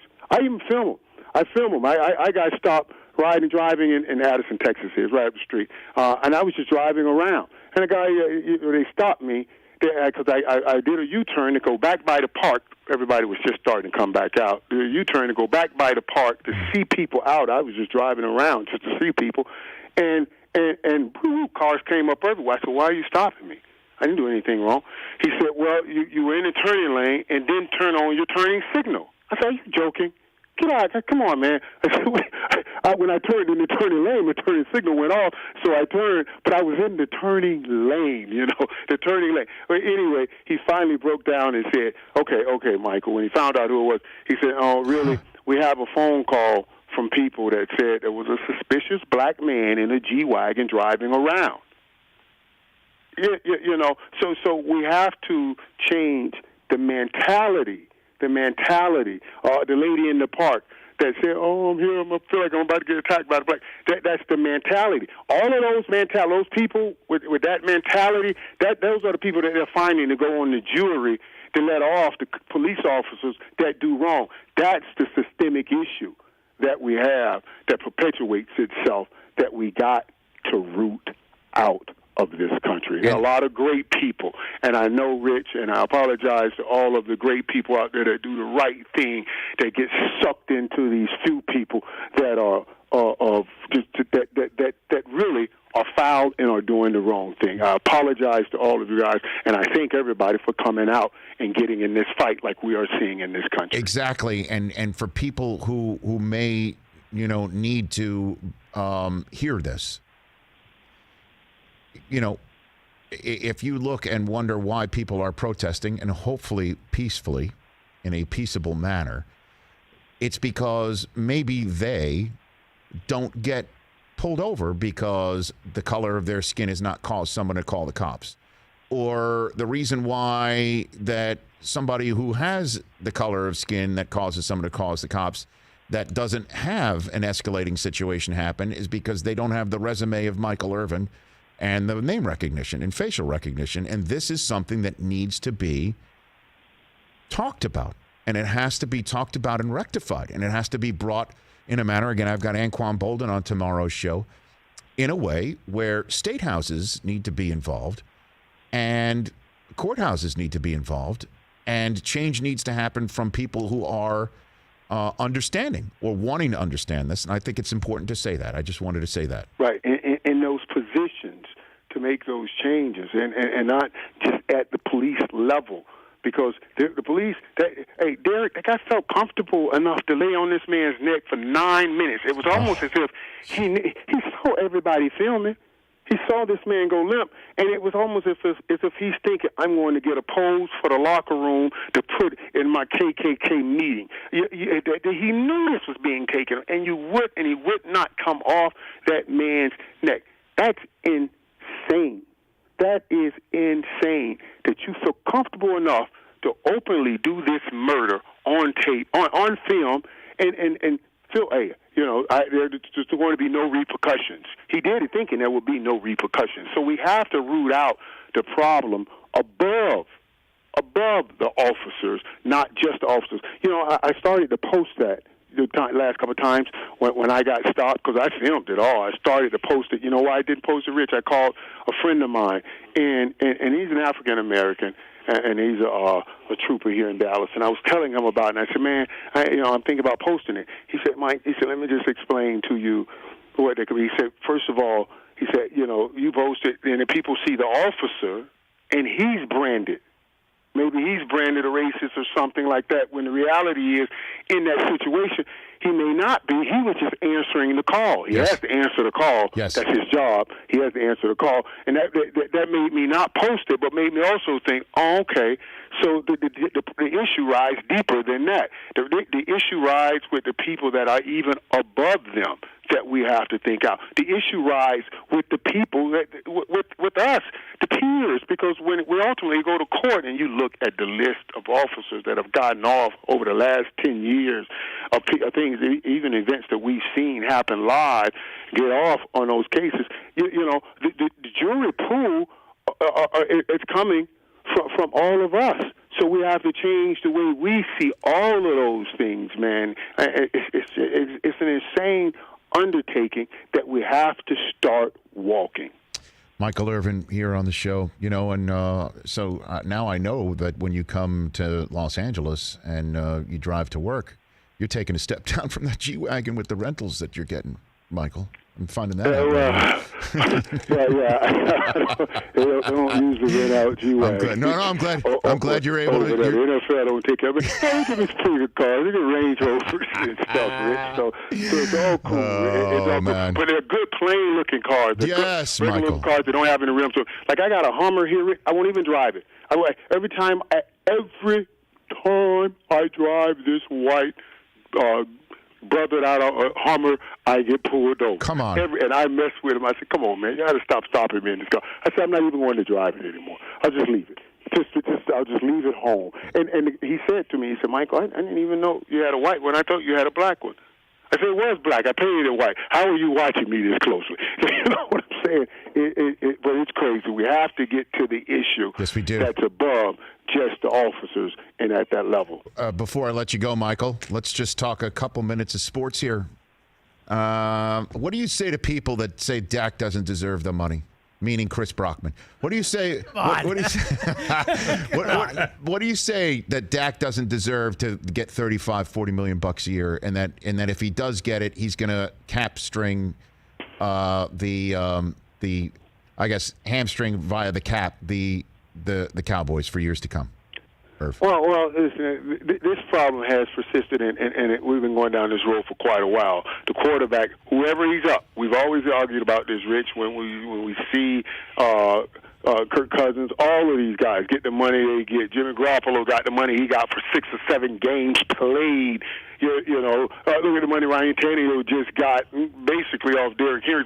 So this has been the business of the quarterback position, and Dak has done everything, and he has won. He has won a lot of football games in his first 4 years, so to say he doesn't deserve the money isn't totally correct. He does deserve the money. That's the market, and he's a starting winning quarterback in this NFL. It's just a matter of getting it done. And I think they'll get it done. It's business. Dak wants every penny, and Jerry wants to try to save every penny. Yep. But mostly, usually those kinds of deals, I always tell people, will get done soon as the slipper fall off Cinderella. 12:01, something will get done, and it'll come in, and Dak will be, for a moment, the highest paid quarterback before Pat Mahomes get his. I just find it funny that it's all Garrett's fault, and then Garrett's gone. Now it's Dak's fault. You know what I'm saying? Like that if everybody who thinks it was Jason Garrett's fault, and we all know Garrett has been a fall guy in many ways. Right. And many reasons, a lot of the, do I go for it? Do I not? Didn't know when to punt. Didn't know when to go for it. A lot of the problems that were laid at his feet, whether rightful or wrong, but they were laid at his feet. Now that he's not there, it's not like, so we're paying Dak for going 8-8 in a season where we were blaming the coach the entire time, right? So now right. And he has his best year. The defense didn't play well, and Dak statistically puts up his best year. Where usually, people You put up numbers. I thought that's what this generation was more about, numbers instead of championships, you know. But always, whenever there's a dispute between player and organization, people always get on the player. They always get on the player. Dak has been not great. Dak has been perfect. I mean, perfect. Not necessarily in wins and losses, of course, but I'm talking about just the person that he's been, the kind of investment you want to make, the kind of point, the kind of guy you said, man, we hit it with this guy. We got him in the 4th round. So you stole 4 years. So whatever you get, he deserves because you still owe him back pay. And he also pledged $1 million to improve police training and address systemic racism in America today. I love the guy. And I love the guy. Rich. I love the kid. I didn't know that. But if I'm him, that's a great move by him. And now all he does is tell his agents, hey, tell Jerry we want $41 million.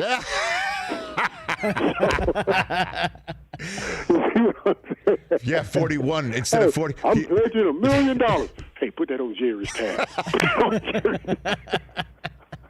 That would be smart business on his part now. So don't get mad at him if he doesn't. I love you, Irv. I love you, Michael Irvin. Best to your family and everybody from me and Suze and all of ours. All my kids say hello to Uncle Michael. You take care of yourself. We'll chat soon. Hey, I appreciate you, Rich. And I mean that, Rich. And when you asked, the last thing I want to say, Rich, is I don't want us to see all this unrest and forget about all of the great progress and continue to make progress together. We'll get out all of these bad apples and make it a great place. All right, Irv. You take care. We'll chat soon. Hey, thanks, buddy. Michael Irvin, the one and only, at Michael Irvin 88. At my wedding in an electric blue tuxedo, because Susie, who worked with him at Fox, invited him. Last minute. You just see him on the side of the road or something?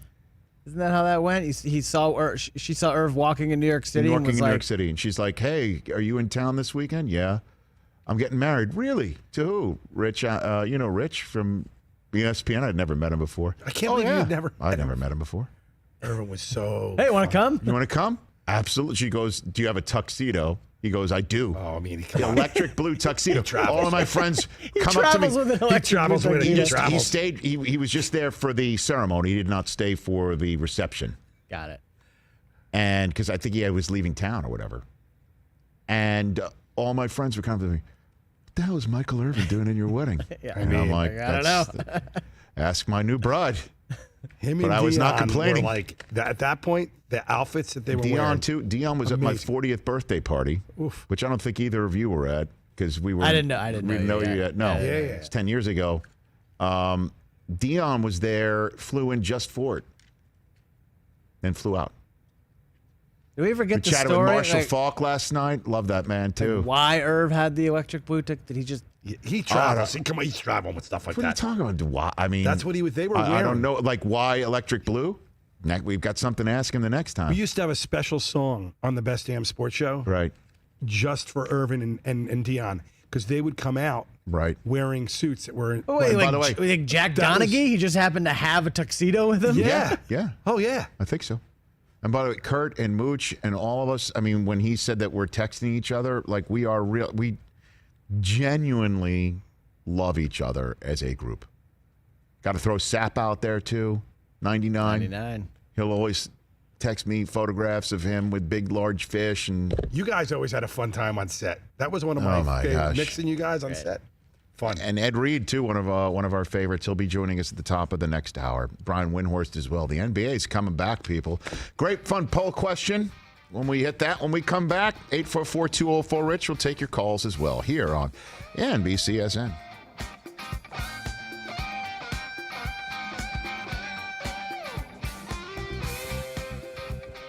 Let's go. You want to take a call? Here, let's do that. Oh, yeah, let's do it. Let's go to Linda in the state of Texas. What's up, Linda? Well, I just wanted to comment on and expound on what Michael said. He knows a lot of police officers. And there's probably a lot of other athletes that are kind of on the fence. I was watching Lunch Talk Live. I don't follow hockey, but the Winnipeg Jets captain was talking about he felt that he had to share his thoughts and feelings, and I thought what he wrote was really powerful. If we have to have help from the inside. If more police officers would stop standing there and just let this happen, it wouldn't happen as much. This thin blue line, we can't talk about that. We can't call the people, the bad cops out. It's not going to stop happening unless we get the good cops to step up and start saying something. And for a lot of, and I know there's probably not just athletes, but a lot of white people are getting more involved, but they don't know what to do. Right. Say something. Don't just stand there and look nonchalant while somebody is dying and your fellow cop has got his knee on their. That's wrong. Of course it is. No question about it. And then saying something about it too. And we're going to have Anquan Bolden on tomorrow, who's going to give us some action items. That when I spoke to his group and got Anquan booked for the show, I said I want an action-based conversation. So that's what we're going to have tomorrow. In the meantime, I appreciate you calling in and saying what you did, and I hope you have a peaceful and rest of your day. Thank you for the call. Oh, you too. Thank you. That's Lyndon, state of Texas. So there you go. Watching Lunch Talk Live right before us on NBCSN.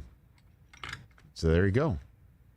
Our friend Mike Tirico. So when we come back here on the show, more of your phone calls here in preparation of Ed Reed and Brian Windhorst joining us here on Sirius XM Channel 211, YouTube.com/Rich Eisen Show, and we'll be back on NBCSN. Mike DelTufo, play some nice music for a couple seconds.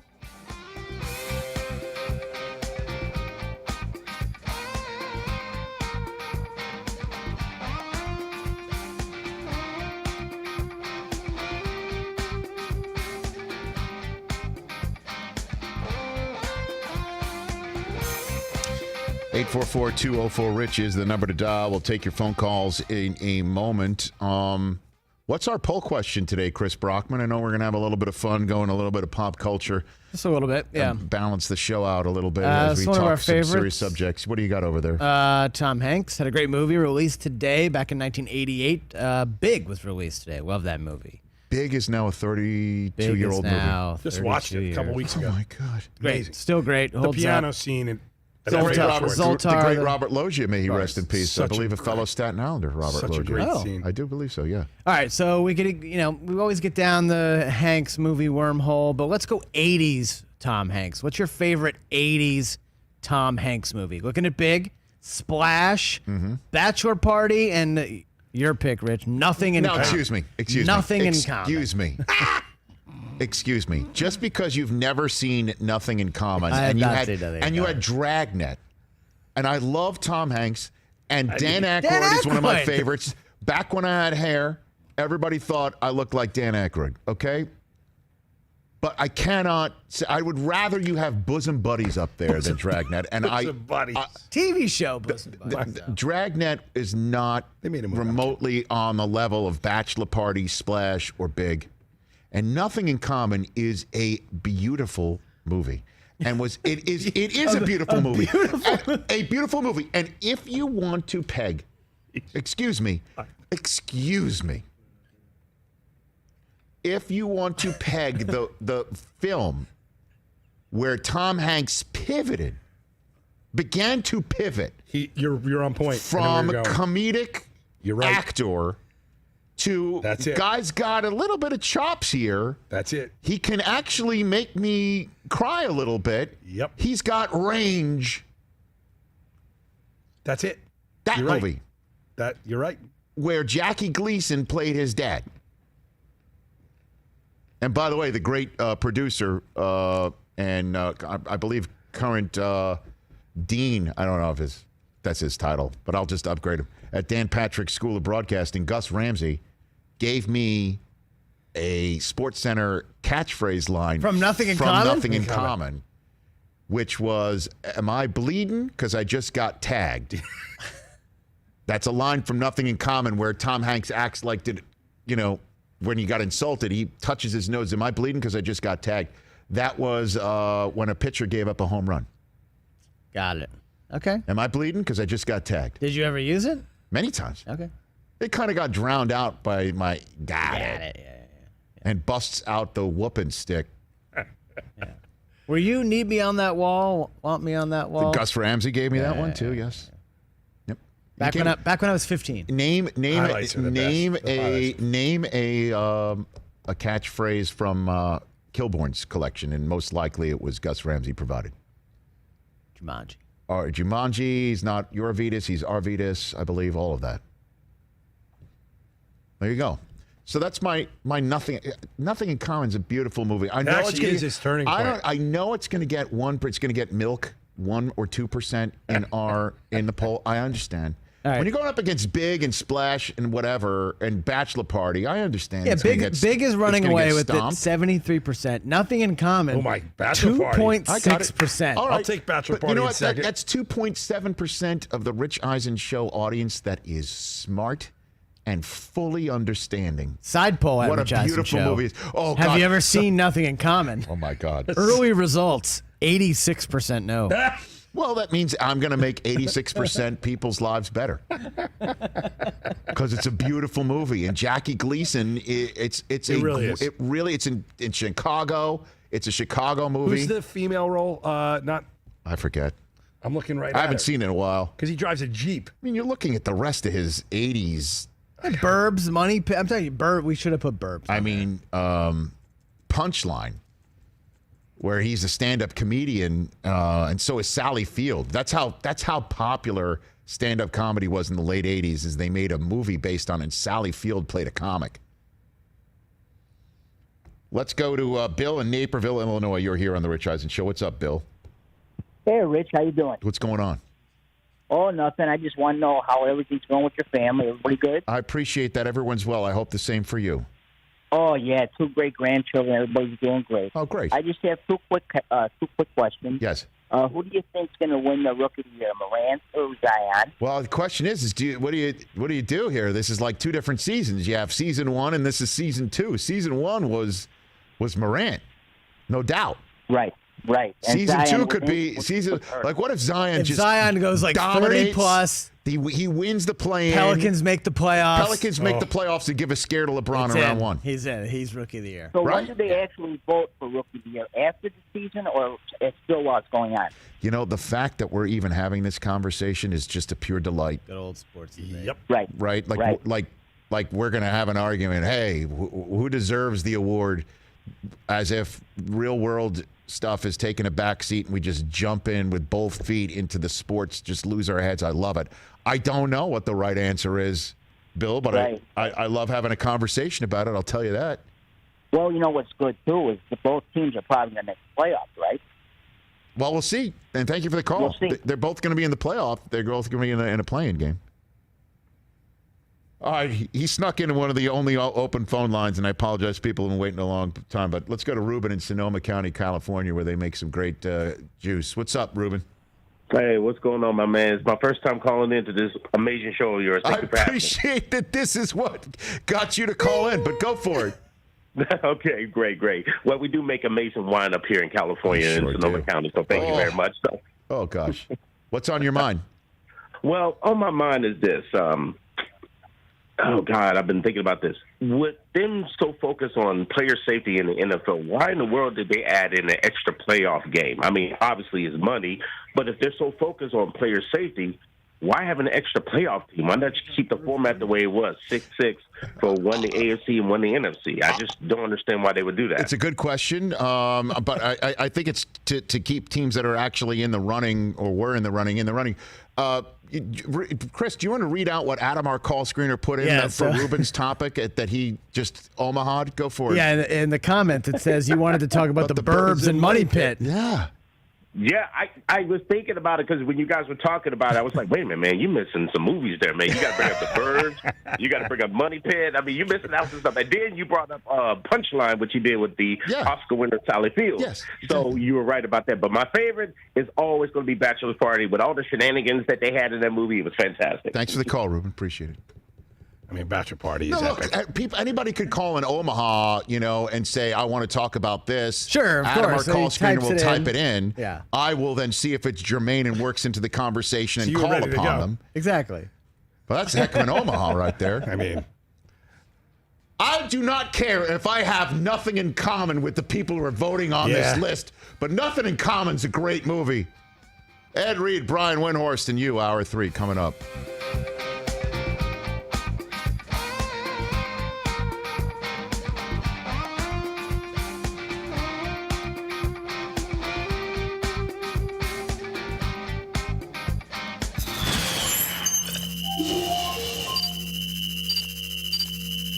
How many planks do you have to break to be a black belt? How many do you have to? Is that an actual metric here? I don't think there's a number, but I think it's when the pressure's on, when the tournaments happen, when the tests happen. Why, I'll break one right now if you need one. Do we have one anywhere?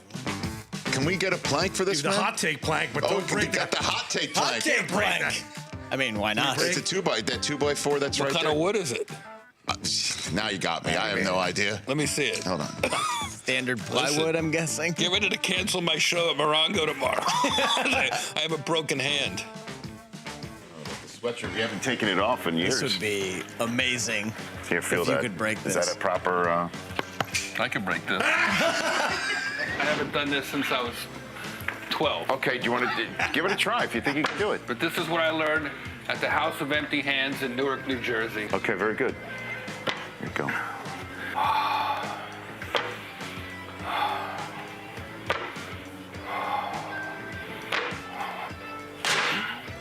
Did it break? Hold on. If I hold it down, would that be better? Yeah, that'd be good. Chris, you hold it on the other side. Hold it on either side, Chris. All right, it's going. Pull it out a little bit more. So the end is on the box. You don't even have any. You don't have any music from Karate Kid? If he gets it, Gloria Love. I'll play Gloria Love. Here we go. Forget it. Damn it. I really thought I could do it, Rich. I really thought I could do it. It's okay, Jeff. We still love you. It's all right.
This is the Rich Eisen Show. And it pains me to have this sort of anger. I sat here in this chair in December, and I retweeted it over the weekend when my dad passed away, God rest his soul, asking everybody to pull together, reach out, love, looking at the color of somebody's skin and thinking they're less than. It's a human being we're talking about. Earlier on the show, NFL Network reporter Jim Trotter, Pro Football Hall of Famer Michael Irvin. Coming up, Pro Football Hall of Famer Ed Reed. Plus, ESPN NBA insider Brian Windhorst. And now, it's Rich Eisen. Okay, hour number 3, our final hour of this edition of the Rich Eisen Show. We already had Michael Irvin on our program. Brian Windhorst is the name I wanted to say, from ESPN, worldwide leader in sports. He's going to be joining us as the NBA Board of Governors, as they like to be known. Will vote tomorrow on a return to play action, and it's got everything. It's got the where, it's got the when, it's got the how. It's got everything, and we're assuming everything's buttoned up on the health and safety protocol and who's coming with the players, and boy, is that exciting. And July 31st is when the ball will be up in the air, and we're going to see some action, and we'll be tuned in, I'll tell you that. And joining me right now from the worldwide leader in sports is one of their lead basketball information men. Love the conversations I have with Brian Windhorst. How are you, Brian? Hi, Rich. So this is the real deal. Is this it? We're getting it? Is this happening? Basketball's back?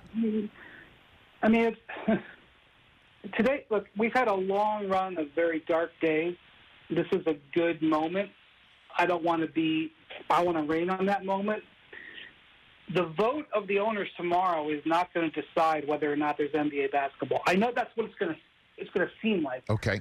But what's going to decide if there's NBA basketball is if the virus continues to recede or continues to be in a place where we feel comfortable doing that.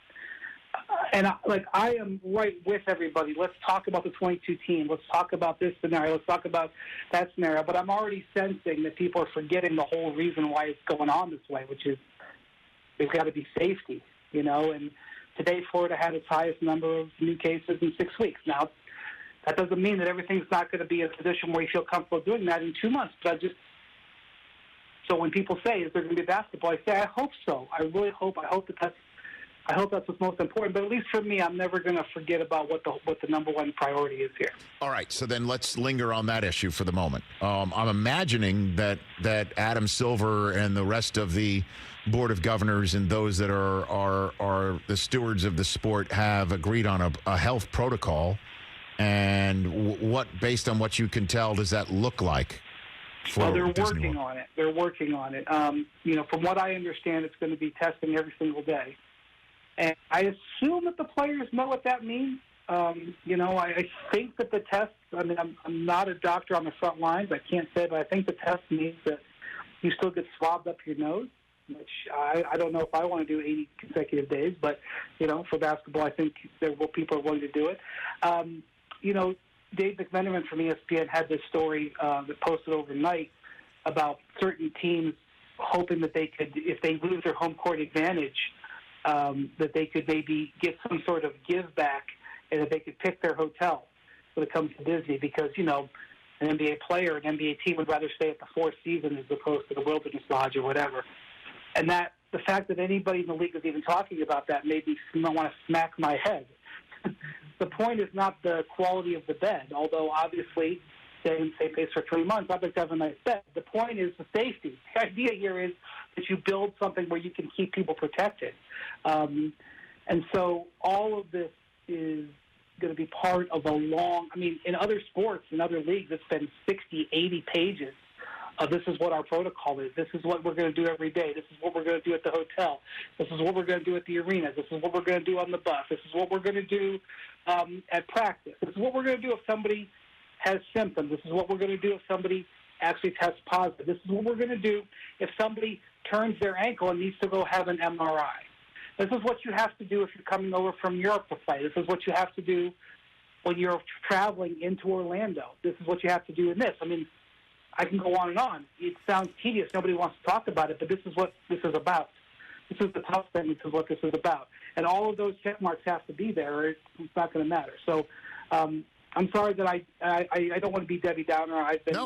People within the league have yelled at me for talking like this, but I can't help it. It's just what I'm.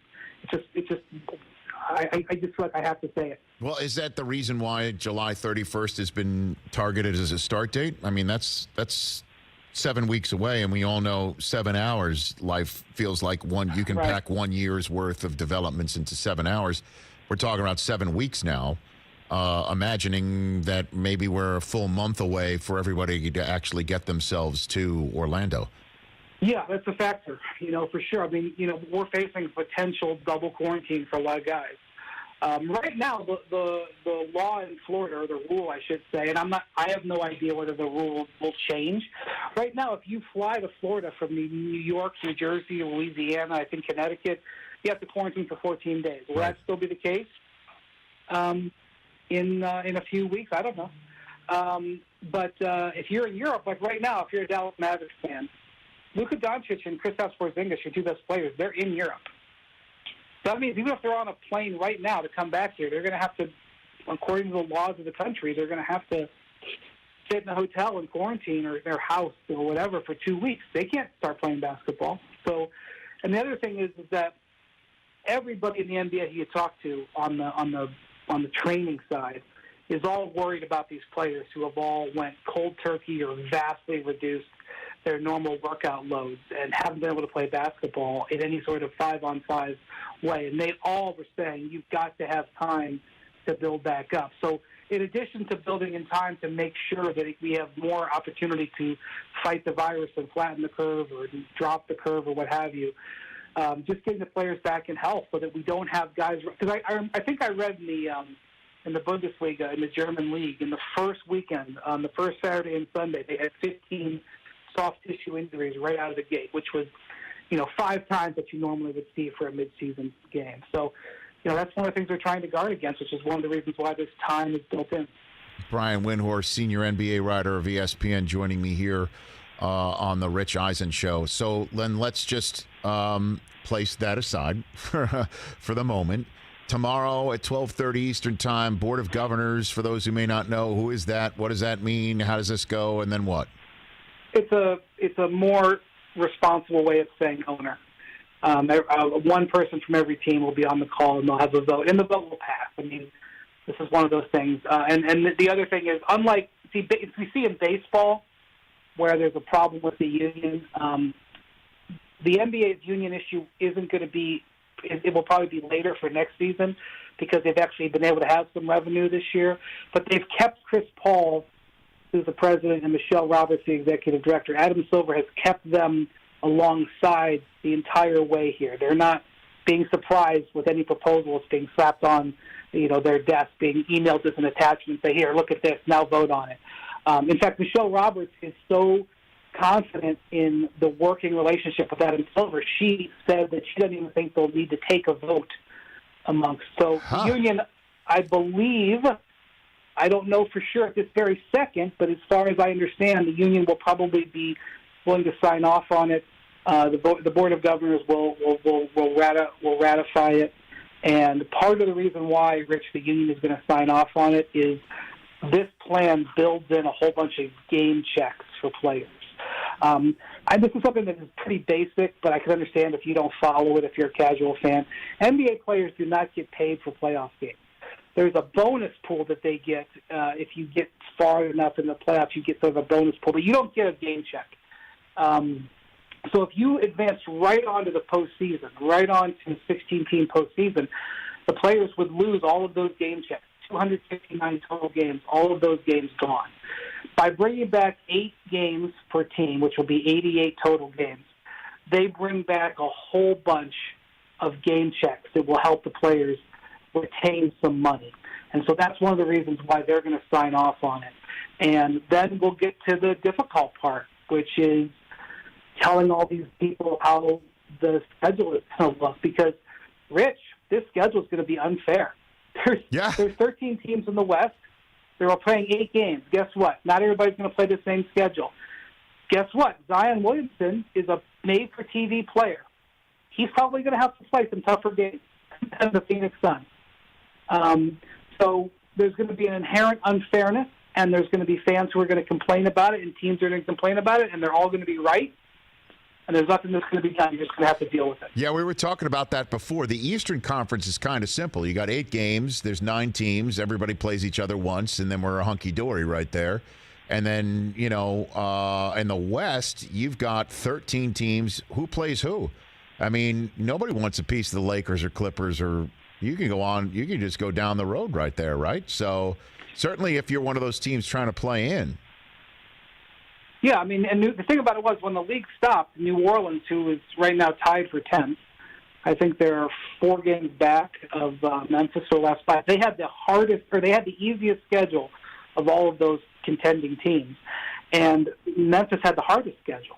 So if you're New Orleans, you've been given a gift that they didn't cut it to 16, but you're going to lose your easy schedule. And I know that if I was my boss at ESPN or I was DNC, I'd say, hey, I think first game out of the gate should be LeBron versus Zion. Let's sign it up. You might have to play some harder games, and that's the thing. There's just going to be unfairness here. I mean, you look at Memphis. Memphis has a 3.5-game lead. They've played 65 games, or I think they've actually played 66. They've earned their way into the top 8 over 66 games. Now you're telling them they have to play 8 more games and continue to earn their place. And so let's say they stay in 8th place over that second test.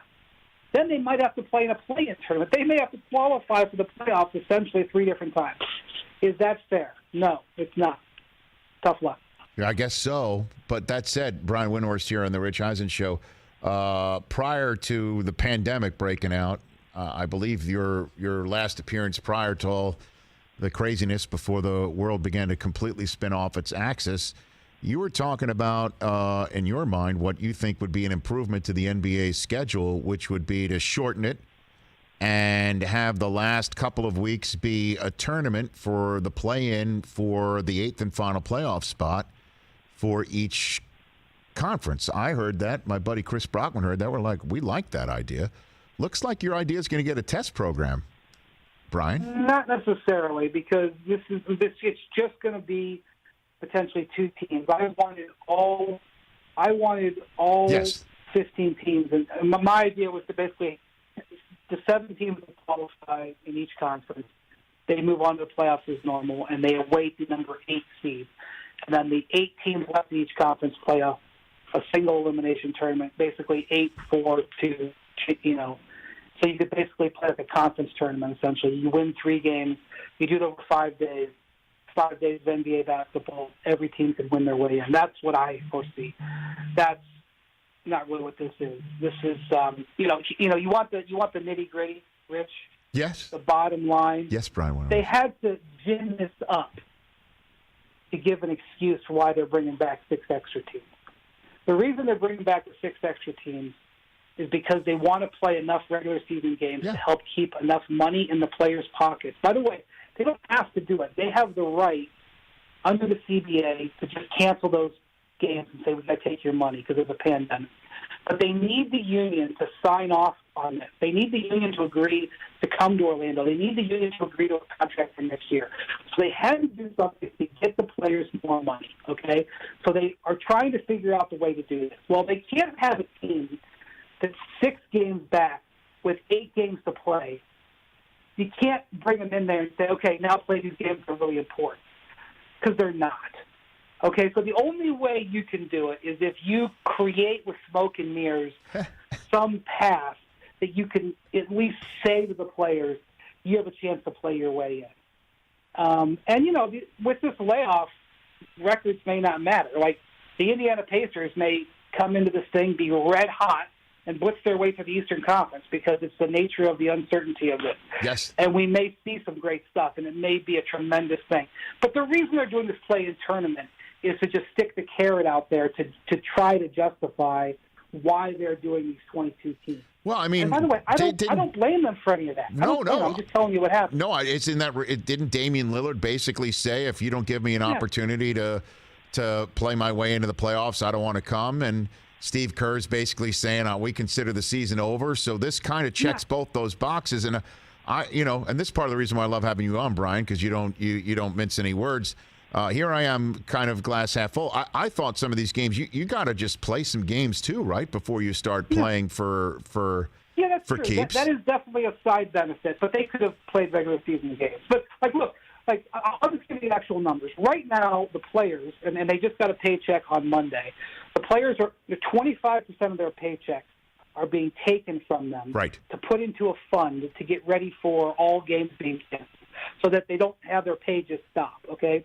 If they cancel the rest of the regular season and said no more game checks, their paychecks going forward will be docked probably around 40%, okay? And keep in mind that they are hiring individuals. They pay over 40% in taxes, most of them. So that means you're going to be getting about 20% of your gross pay. By doing this way, they're going to potentially knock it down to about 10% of your paycheck being docked. And by the way, they're getting paid on these contracts through November. Well, ask me if I was in their shoes, if I had my pay getting docked 25%, and if we didn't play, it was going to be 40%. If we played a couple of games for a few weeks, it'd be 10%. I know that I want my pay at least docked 10%, not 40%. So that's why they're doing it. Like I'm all for it. Like, let's do it. Let's protect the money. Let's keep everybody in a good frame of mind. Let's work together. Let's share the pain. Let's have some basketball. But that's why this is all happening. This is not happening because they studied the scenario and found out that historically teams can come back from 6 games down in the last quarter. That's all just bogus, hocus pocus. Brian Windhorst here for a few more minutes here on the Rich Eisen Show. So how would you take a look at the Eastern Conference? Basically, it's like, can the Wizards somehow catch enough fire in the last 8 games in Orlando? Nah, you know what? We're talking about the number 8 seed. We'll look at the number 8 seed because, we care about Zion or whatever. Right. The more interesting thing is there's one game in the win column separating the number 4 seed in the West, which is Utah, and the number 7 seed. Makes a pretty big difference being the number 17, potentially playing the Clippers or the Nuggets and being the number 4 seed, And in the East, you look at Philly right now is in the 6th seed. I don't think they want to be in the 6th seed. I don't think they want to play Boston coming out of the gate. Boston doesn't want to play Philly, So I think just as much as this is about the back end and putting Zion on some TV and some stuff and Devin Booker getting some opportunity, this is about the seeding in between. Because the thing about it is with no home court advantage, the matchups are going to be even more important. Like, Philly 29-2 at home. If you've got home, if you're that good at home, you feel pretty good about anything. Now, if you don't have that home court to back on, the matchups have a lot more value. So, to me, I think where those teams rank in these individual conferences and the fight for those seedings will be just as important or even more important than whoever finishes 8th to get thrown to the Lions. How many gyms are in Disney World? Do you know? I think they're going to do. Yeah, there's 3 different facilities. There's 2 arenas. One of them, from what I understand, is mostly used for like cheerleading and dance, which I think is going to be the main arena that they use. And then there's another arena where you've seen games probably. They play college events there. Sure. So there's 2 arenas, and then there's going to be a third place like a convention center where they'll put down practice courts because the teams are going to have to practice there as well. But the interesting thing is, so Rich, there'll be 2 games. My expectation is that there will be 5 or 6 games per day during this period. So there will be games going on all day. You will be able to watch NBA basketball at 2 o'clock. And when we get to the playoffs, it won't be the case for the second round. But based on this date in October, excuse me, there will be NBA playoff games, I believe.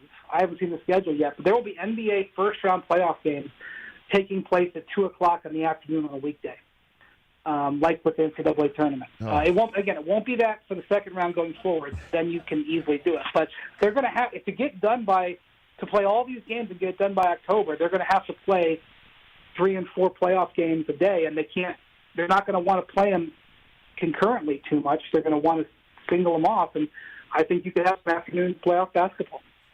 Yeah, I think Chris Brockman, you were applauding off the camera right there. Windhorst, let's go. Full day of hoops. As you were busy getting our stream back online because we had internet problems, Brian, I appreciate your patience. You missed Brian basically say, let's pump the brakes a little bit here. And I don't think you're being a Debbie Downer, Brian. You're talking about reality and what's going on, and there's families that are going to come, and we need to know, the whole logistics. And many sports leagues are going to be very interested in how many hotels are being used, and how do you get players to and from stadiums, and how do you get people who are in support roles to stay healthy, and how do you test them all, and what happens if somebody does test positive, and how to react to it. I think everyone's going to be keenly looking at this thing, and hopefully the virus and science and the way that it progresses can only serve to help with more time. Yeah, and Rich, we're going to learn it. Like the NHL is going to start like a month before the NBA. And the Premier League in England, I mean, we've already got soccer happening in Europe, but the NBA is going to be sitting there taking notes, watching this. What is this? What do we do with crowd noise? Okay, what do we do with this? I mean, and it's going to be strange for the players. The players are going to dress at their hotel. And these are guys who are used to walking into arenas with $10,000 worth of clothes on that they planned out for the playoffs 3 months prior. Yes. They're going to come to the arena in their uniform. And after the game, they're going to slap on ice bags, I think, and go get in the bus, and they're going to shower back at their hotel. And here's the other thing. They may not even get their rooms cleaned.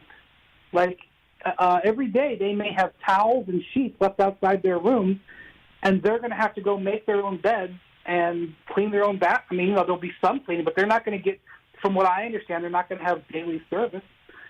And, you've been to Disney World, or I've been to Disney World. I don't know if you have. Yes, I have. Sure, of course.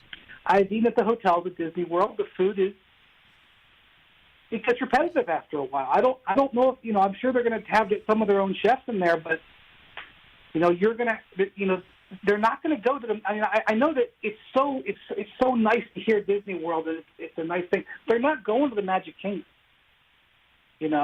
I think Woj mentioned in his reporting today that they will be allowed to play golf, which is great for the guys who play golf. But they're not. I don't expect they're going to be able to go to clubs on a nightly basis. They'll do. I'm sure that they will do some things to help them blow off steam and recreation. But this is not going to be going to summer camp. No, I got it. This is going to be hard. I guess so, but let's for some teams it won't be that long because they'll play the 8 regular season games and go home. And then for other teams it won't be that long because they'll get stomped in the first round of the playoffs, and it's a business trip. It's a business trip for everybody to cut checks, keep this thing going, get through this season, and then we'll deal with what 2020, 2021 looks like. I mean, I guess, right? And I know people are already talking about this is going to be asterisks, and if they feel that way, go for it. I'm not going to fight with you on it. That's fine. But this will be one of the hardest things to win that anybody has ever played for in basketball. To go through a season having to stop down everything, then having to restart, find your edge again, and dealing with not having your facility, not having your personal chef, not having your same therapy equipment, to have to deal with all of that, to go through the mental stress of having limited access to your family and friends, to go through the mental stress of having to be living in a hotel room for 3 consecutive months, because it's going to be almost 3 months by the time you quarantine, train, and go through all the way to the finals. If you think that makes that trophy that you win at the end lesser, I can't talk you out of it, but I think it's going to make it just as hard as any other title that's ever been won. Oh, man. Brian, I always say it. You're the best. Love our chats. Thanks for the time. Look for our call again very soon. Take care, Rich. Right back at you. That's Brian Windhorst. Oh, I love him. He's so great. He just shoots you straight. He does. I kind of think what he was saying is for the guys who normally have their own chef and their own meal plan, Taco Tuesday is going to be replaced by Scrooge McDuck McNuggets Wednesday. Scrooge McDuck. Is that what it is? I'm just worried about James Harden. Like, are there clubs at Epcot? Basically, I don't know. Like bottle service? No. They got some good clubs around there. Like if Luka has an off night, it's because the pancakes came in the shape of Mickey, and I just have a feeling that each team will figure out how to get their own chefs in there and make their own They got to make your own bed. Last time you made your own bed, Chris? This morning. Good for you. I actually did it this weekend. I did too. See? We're good. We're normal people. We're normal people. Normal people. We are not professional athletes. I was just going to say. We are not. 844-204-RICH. Don't go anywhere. Lots to talk about from that when we return.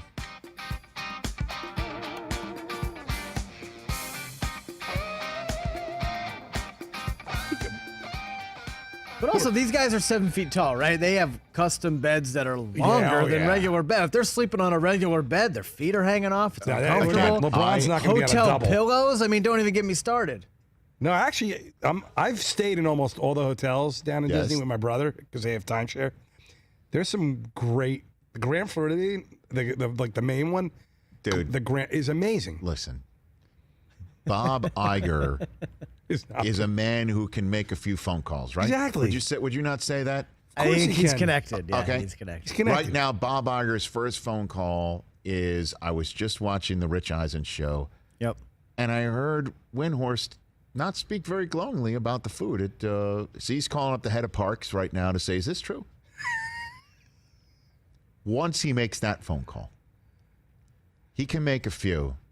And I'm sure that if the NBA is bringing 22 of its franchises to their property, there are going to be a lot of cast members whose job is to roll out whatever carpet you want to call it. You mean the Winnie the Pooh breakfast is in? I'm in.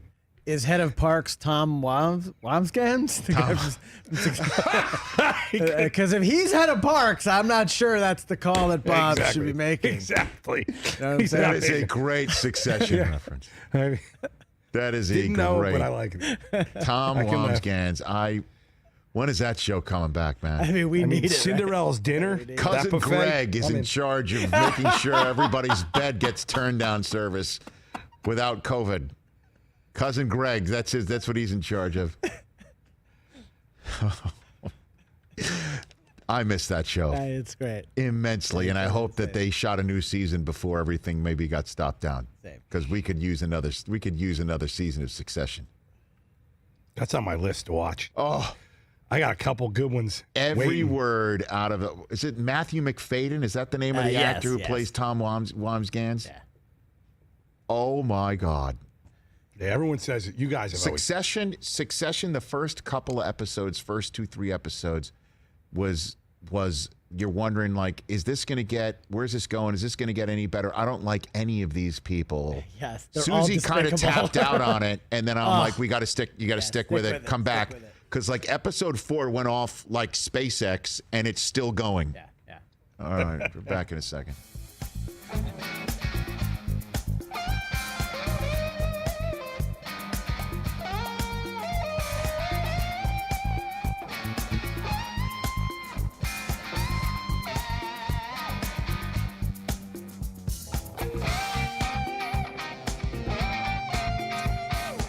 Welcome back to the Rich Eisen Show. Podcast1.com/Rich Eisen is how you can go ahead and get our podcast every single day and listen to us all 3 hours and take us in. I want to thank today's guest. Jim Trotter was great. Just check it out on our YouTube feed if you didn't see the first hour of our show. Michael Irvin, Ed Reed was in and out. We had some internet problems. We appreciate everybody sticking around and calling on and calling back and hanging on. Brian Windhorst just gave you the full scoop right there. Hey, it was great to hear him basically say that that the union is so on board, they may not even vote. They might just say, got it, because they're already up to speed on everything that Adam Silver has done. And players will get paid. How about that? That's part of the reason why there's 8 games, to wet the players' beaks a little bit, to use the phrase of The Godfather. I just hope it happens. We just don't know what the virus is. We're all on the virus's timeline, all of us. Boy, would just be awesome. First week of August, we're all settled in, and then just hearing tips at 2, 5, 8, and what would they be? You can't have an 11 o'clock Eastern game, right? No. So you'd have I would say tip at 9. No, No. 9's probably the latest. You'd have a tip at 11, 2, 5, and 8. It's like the Big East tournament. Rock and roll. I mean, it's like the yeah, you could NCAA. It's like a college It's a tournament. college tournament. Let's go. Let's do it. Some on TNT, Oh, some this on is great. ESPN. The Ocho gets one. Ocho. I mean, it'd be full perfect. 5-team teaser. Like, let's rock and roll. And again, you know, Brian was talking about. By the way, 5-team teaser, is that also Yeah, it's done. what they would call the? I It guess was a Joan Jett the album. Winnie the Pooh 5-team teaser. Is that's the room service that they get? Sure. The Cinderella's buffet. I don't think they would that the NBA players, if Bob Iger's involved, you know, the head of Disney is involved, as he is supposedly calling up Adam Silver. Hey, we got spots for you. We got spots. I have a feeling it's not the same menu. No, and they're not staying in the contemporary that a family resort. of four that a family of four would have at their disposal. I got to admit, though, the food at Disney World is really good. I've been there. I'm rich. It's very good. Let's go back to the phone lines. Craig in Las Vegas, Nevada. What's going on, Craig? Hey, Rich, go blue. Atta boy. Thank you. That's the second one Class of today. I appreciate it. 1990. That's me too. You were there in Chrysler Arena listening to Lawrence Kasdan, the director of the Big Chill, give the commencement address, right? I love Lawrence, and now his son is doing directing. Very much so. Doing great. So excellent. What's on your mind? I just wanted to comment on that Nothing in Common on the poll. Yes, sir. Thought it was an excellent movie. Beautiful film. And I remember, if you remember back in, I don't know, the 80s probably, Larry King had a column in the USA Today where he'd just give quotes and quips like, I hate dry cleaning. Yes, correct. He makes a great shoe. Yes. And I remember seeing one thing that said, talk to my friend Jackie Gleason, and he tells me his co-star in Nothing in Common is going to be the Knicks' big thing in Hollywood. And yeah, right. And to talk to Tom Hanks. Right? Yeah. 2 Oscars and many nominations later. Look at him. Exactly. Thank you for the call, Craig. From Go Blue all the way down to the end. He's a very smart guy. Lawrence Kasdan, the director of The Big Chill, is a Michigan man. He gave an incredible, by the way, also the guy who wrote the best Star Wars film as well. He wrote Empire Strikes Back. He wrote a handful of them. Wow. And he gave a great Big Chill speech, which was, because he directed The Big Chill, great speech about wherever you are in America, be there for your friends, be there for their weddings, be there for their birth of their kids if you can. Literally the only thing missing from his speech was the Motown soundtrack underneath. It was like a commencement address version of The Big Chill. So he clearly knows, Craig in Las Vegas knows films. Or actually, when we're talking about Nothing in Common, he knows film. He knows film. Oh, man. The final poll results are not going to be very complimentary. Oh, no way. Double what you bought for milk the other day. Nothing in Common, 2%. Oh, my gosh. Splash, 6%. Bachelor Party, 21%. I am happy Big. with that Bachelor Your Party. favorite 80s Tom Hanks movie, 71%. I have no problem with Bachelor Party being number 2 on that Have you list. ever seen Nothing in Common? 80%. No chance. Well, dropped a little. No, either more and more people who have seen it will chimed in, or 6% of the people who said they didn't see it before spent the last hour watching it. And to those people, I say you're welcome. For that, we thank you. Double You're boxing, welcome. Nothing in Common with our show. Big is a beautiful movie, too, by the way. Big is amazing. Beautiful movie. I might watch it today. Big was after Nothing in Common. Yeah, Big was 88. That was like his last. Excuse me. Let me just go down this spot here. It's insane. Are we 80s or are you going to all of them? Excuse me. It's insane. Tom Hanks. Yeah. Was, by the way, in an episode of The Love Boat in 1980. Of course he was. Oh. Let's see who else was on that episode. Charo. Vic Tayback. Of course, Vic Tayback was. He was in every. Nipsey Russell, who, by the way, is one of the greatest guests in the history of game shows. Doris Roberts, who everybody remembers from Everybody Loves Raymond's mom. Yep. And there was Tom Hanks. Came out of. That's when people started falling in love with him on that episode of Love Boat.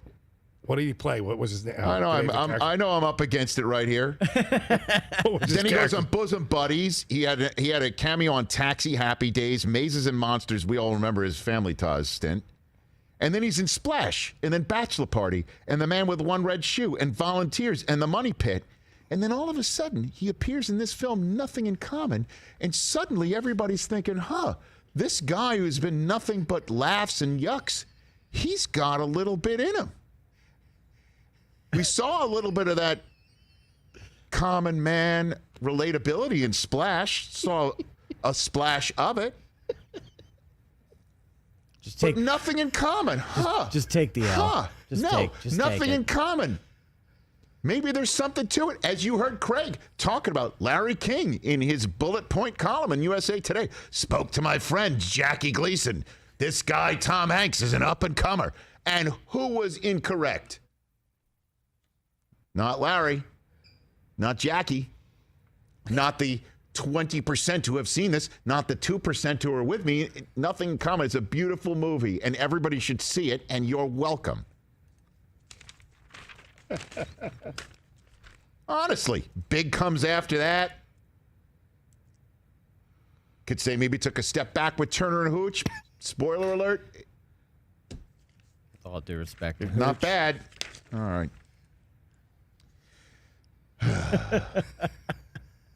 Hey, your Nothing in Common wormhole almost as bad as your Dolan wormhole today. Yeah.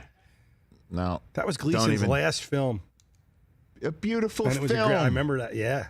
A beautiful movie. But in terms of me taking the L, am I bleeding? Because I just got tagged. Yeah. You know.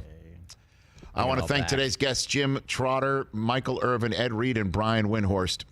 Anquan Bolden's on tomorrow's show, and there'll be lots to talk about with him. Oh, yes, Eisen and Hooch. Very well done, everybody. We'll see you on Thursday's show.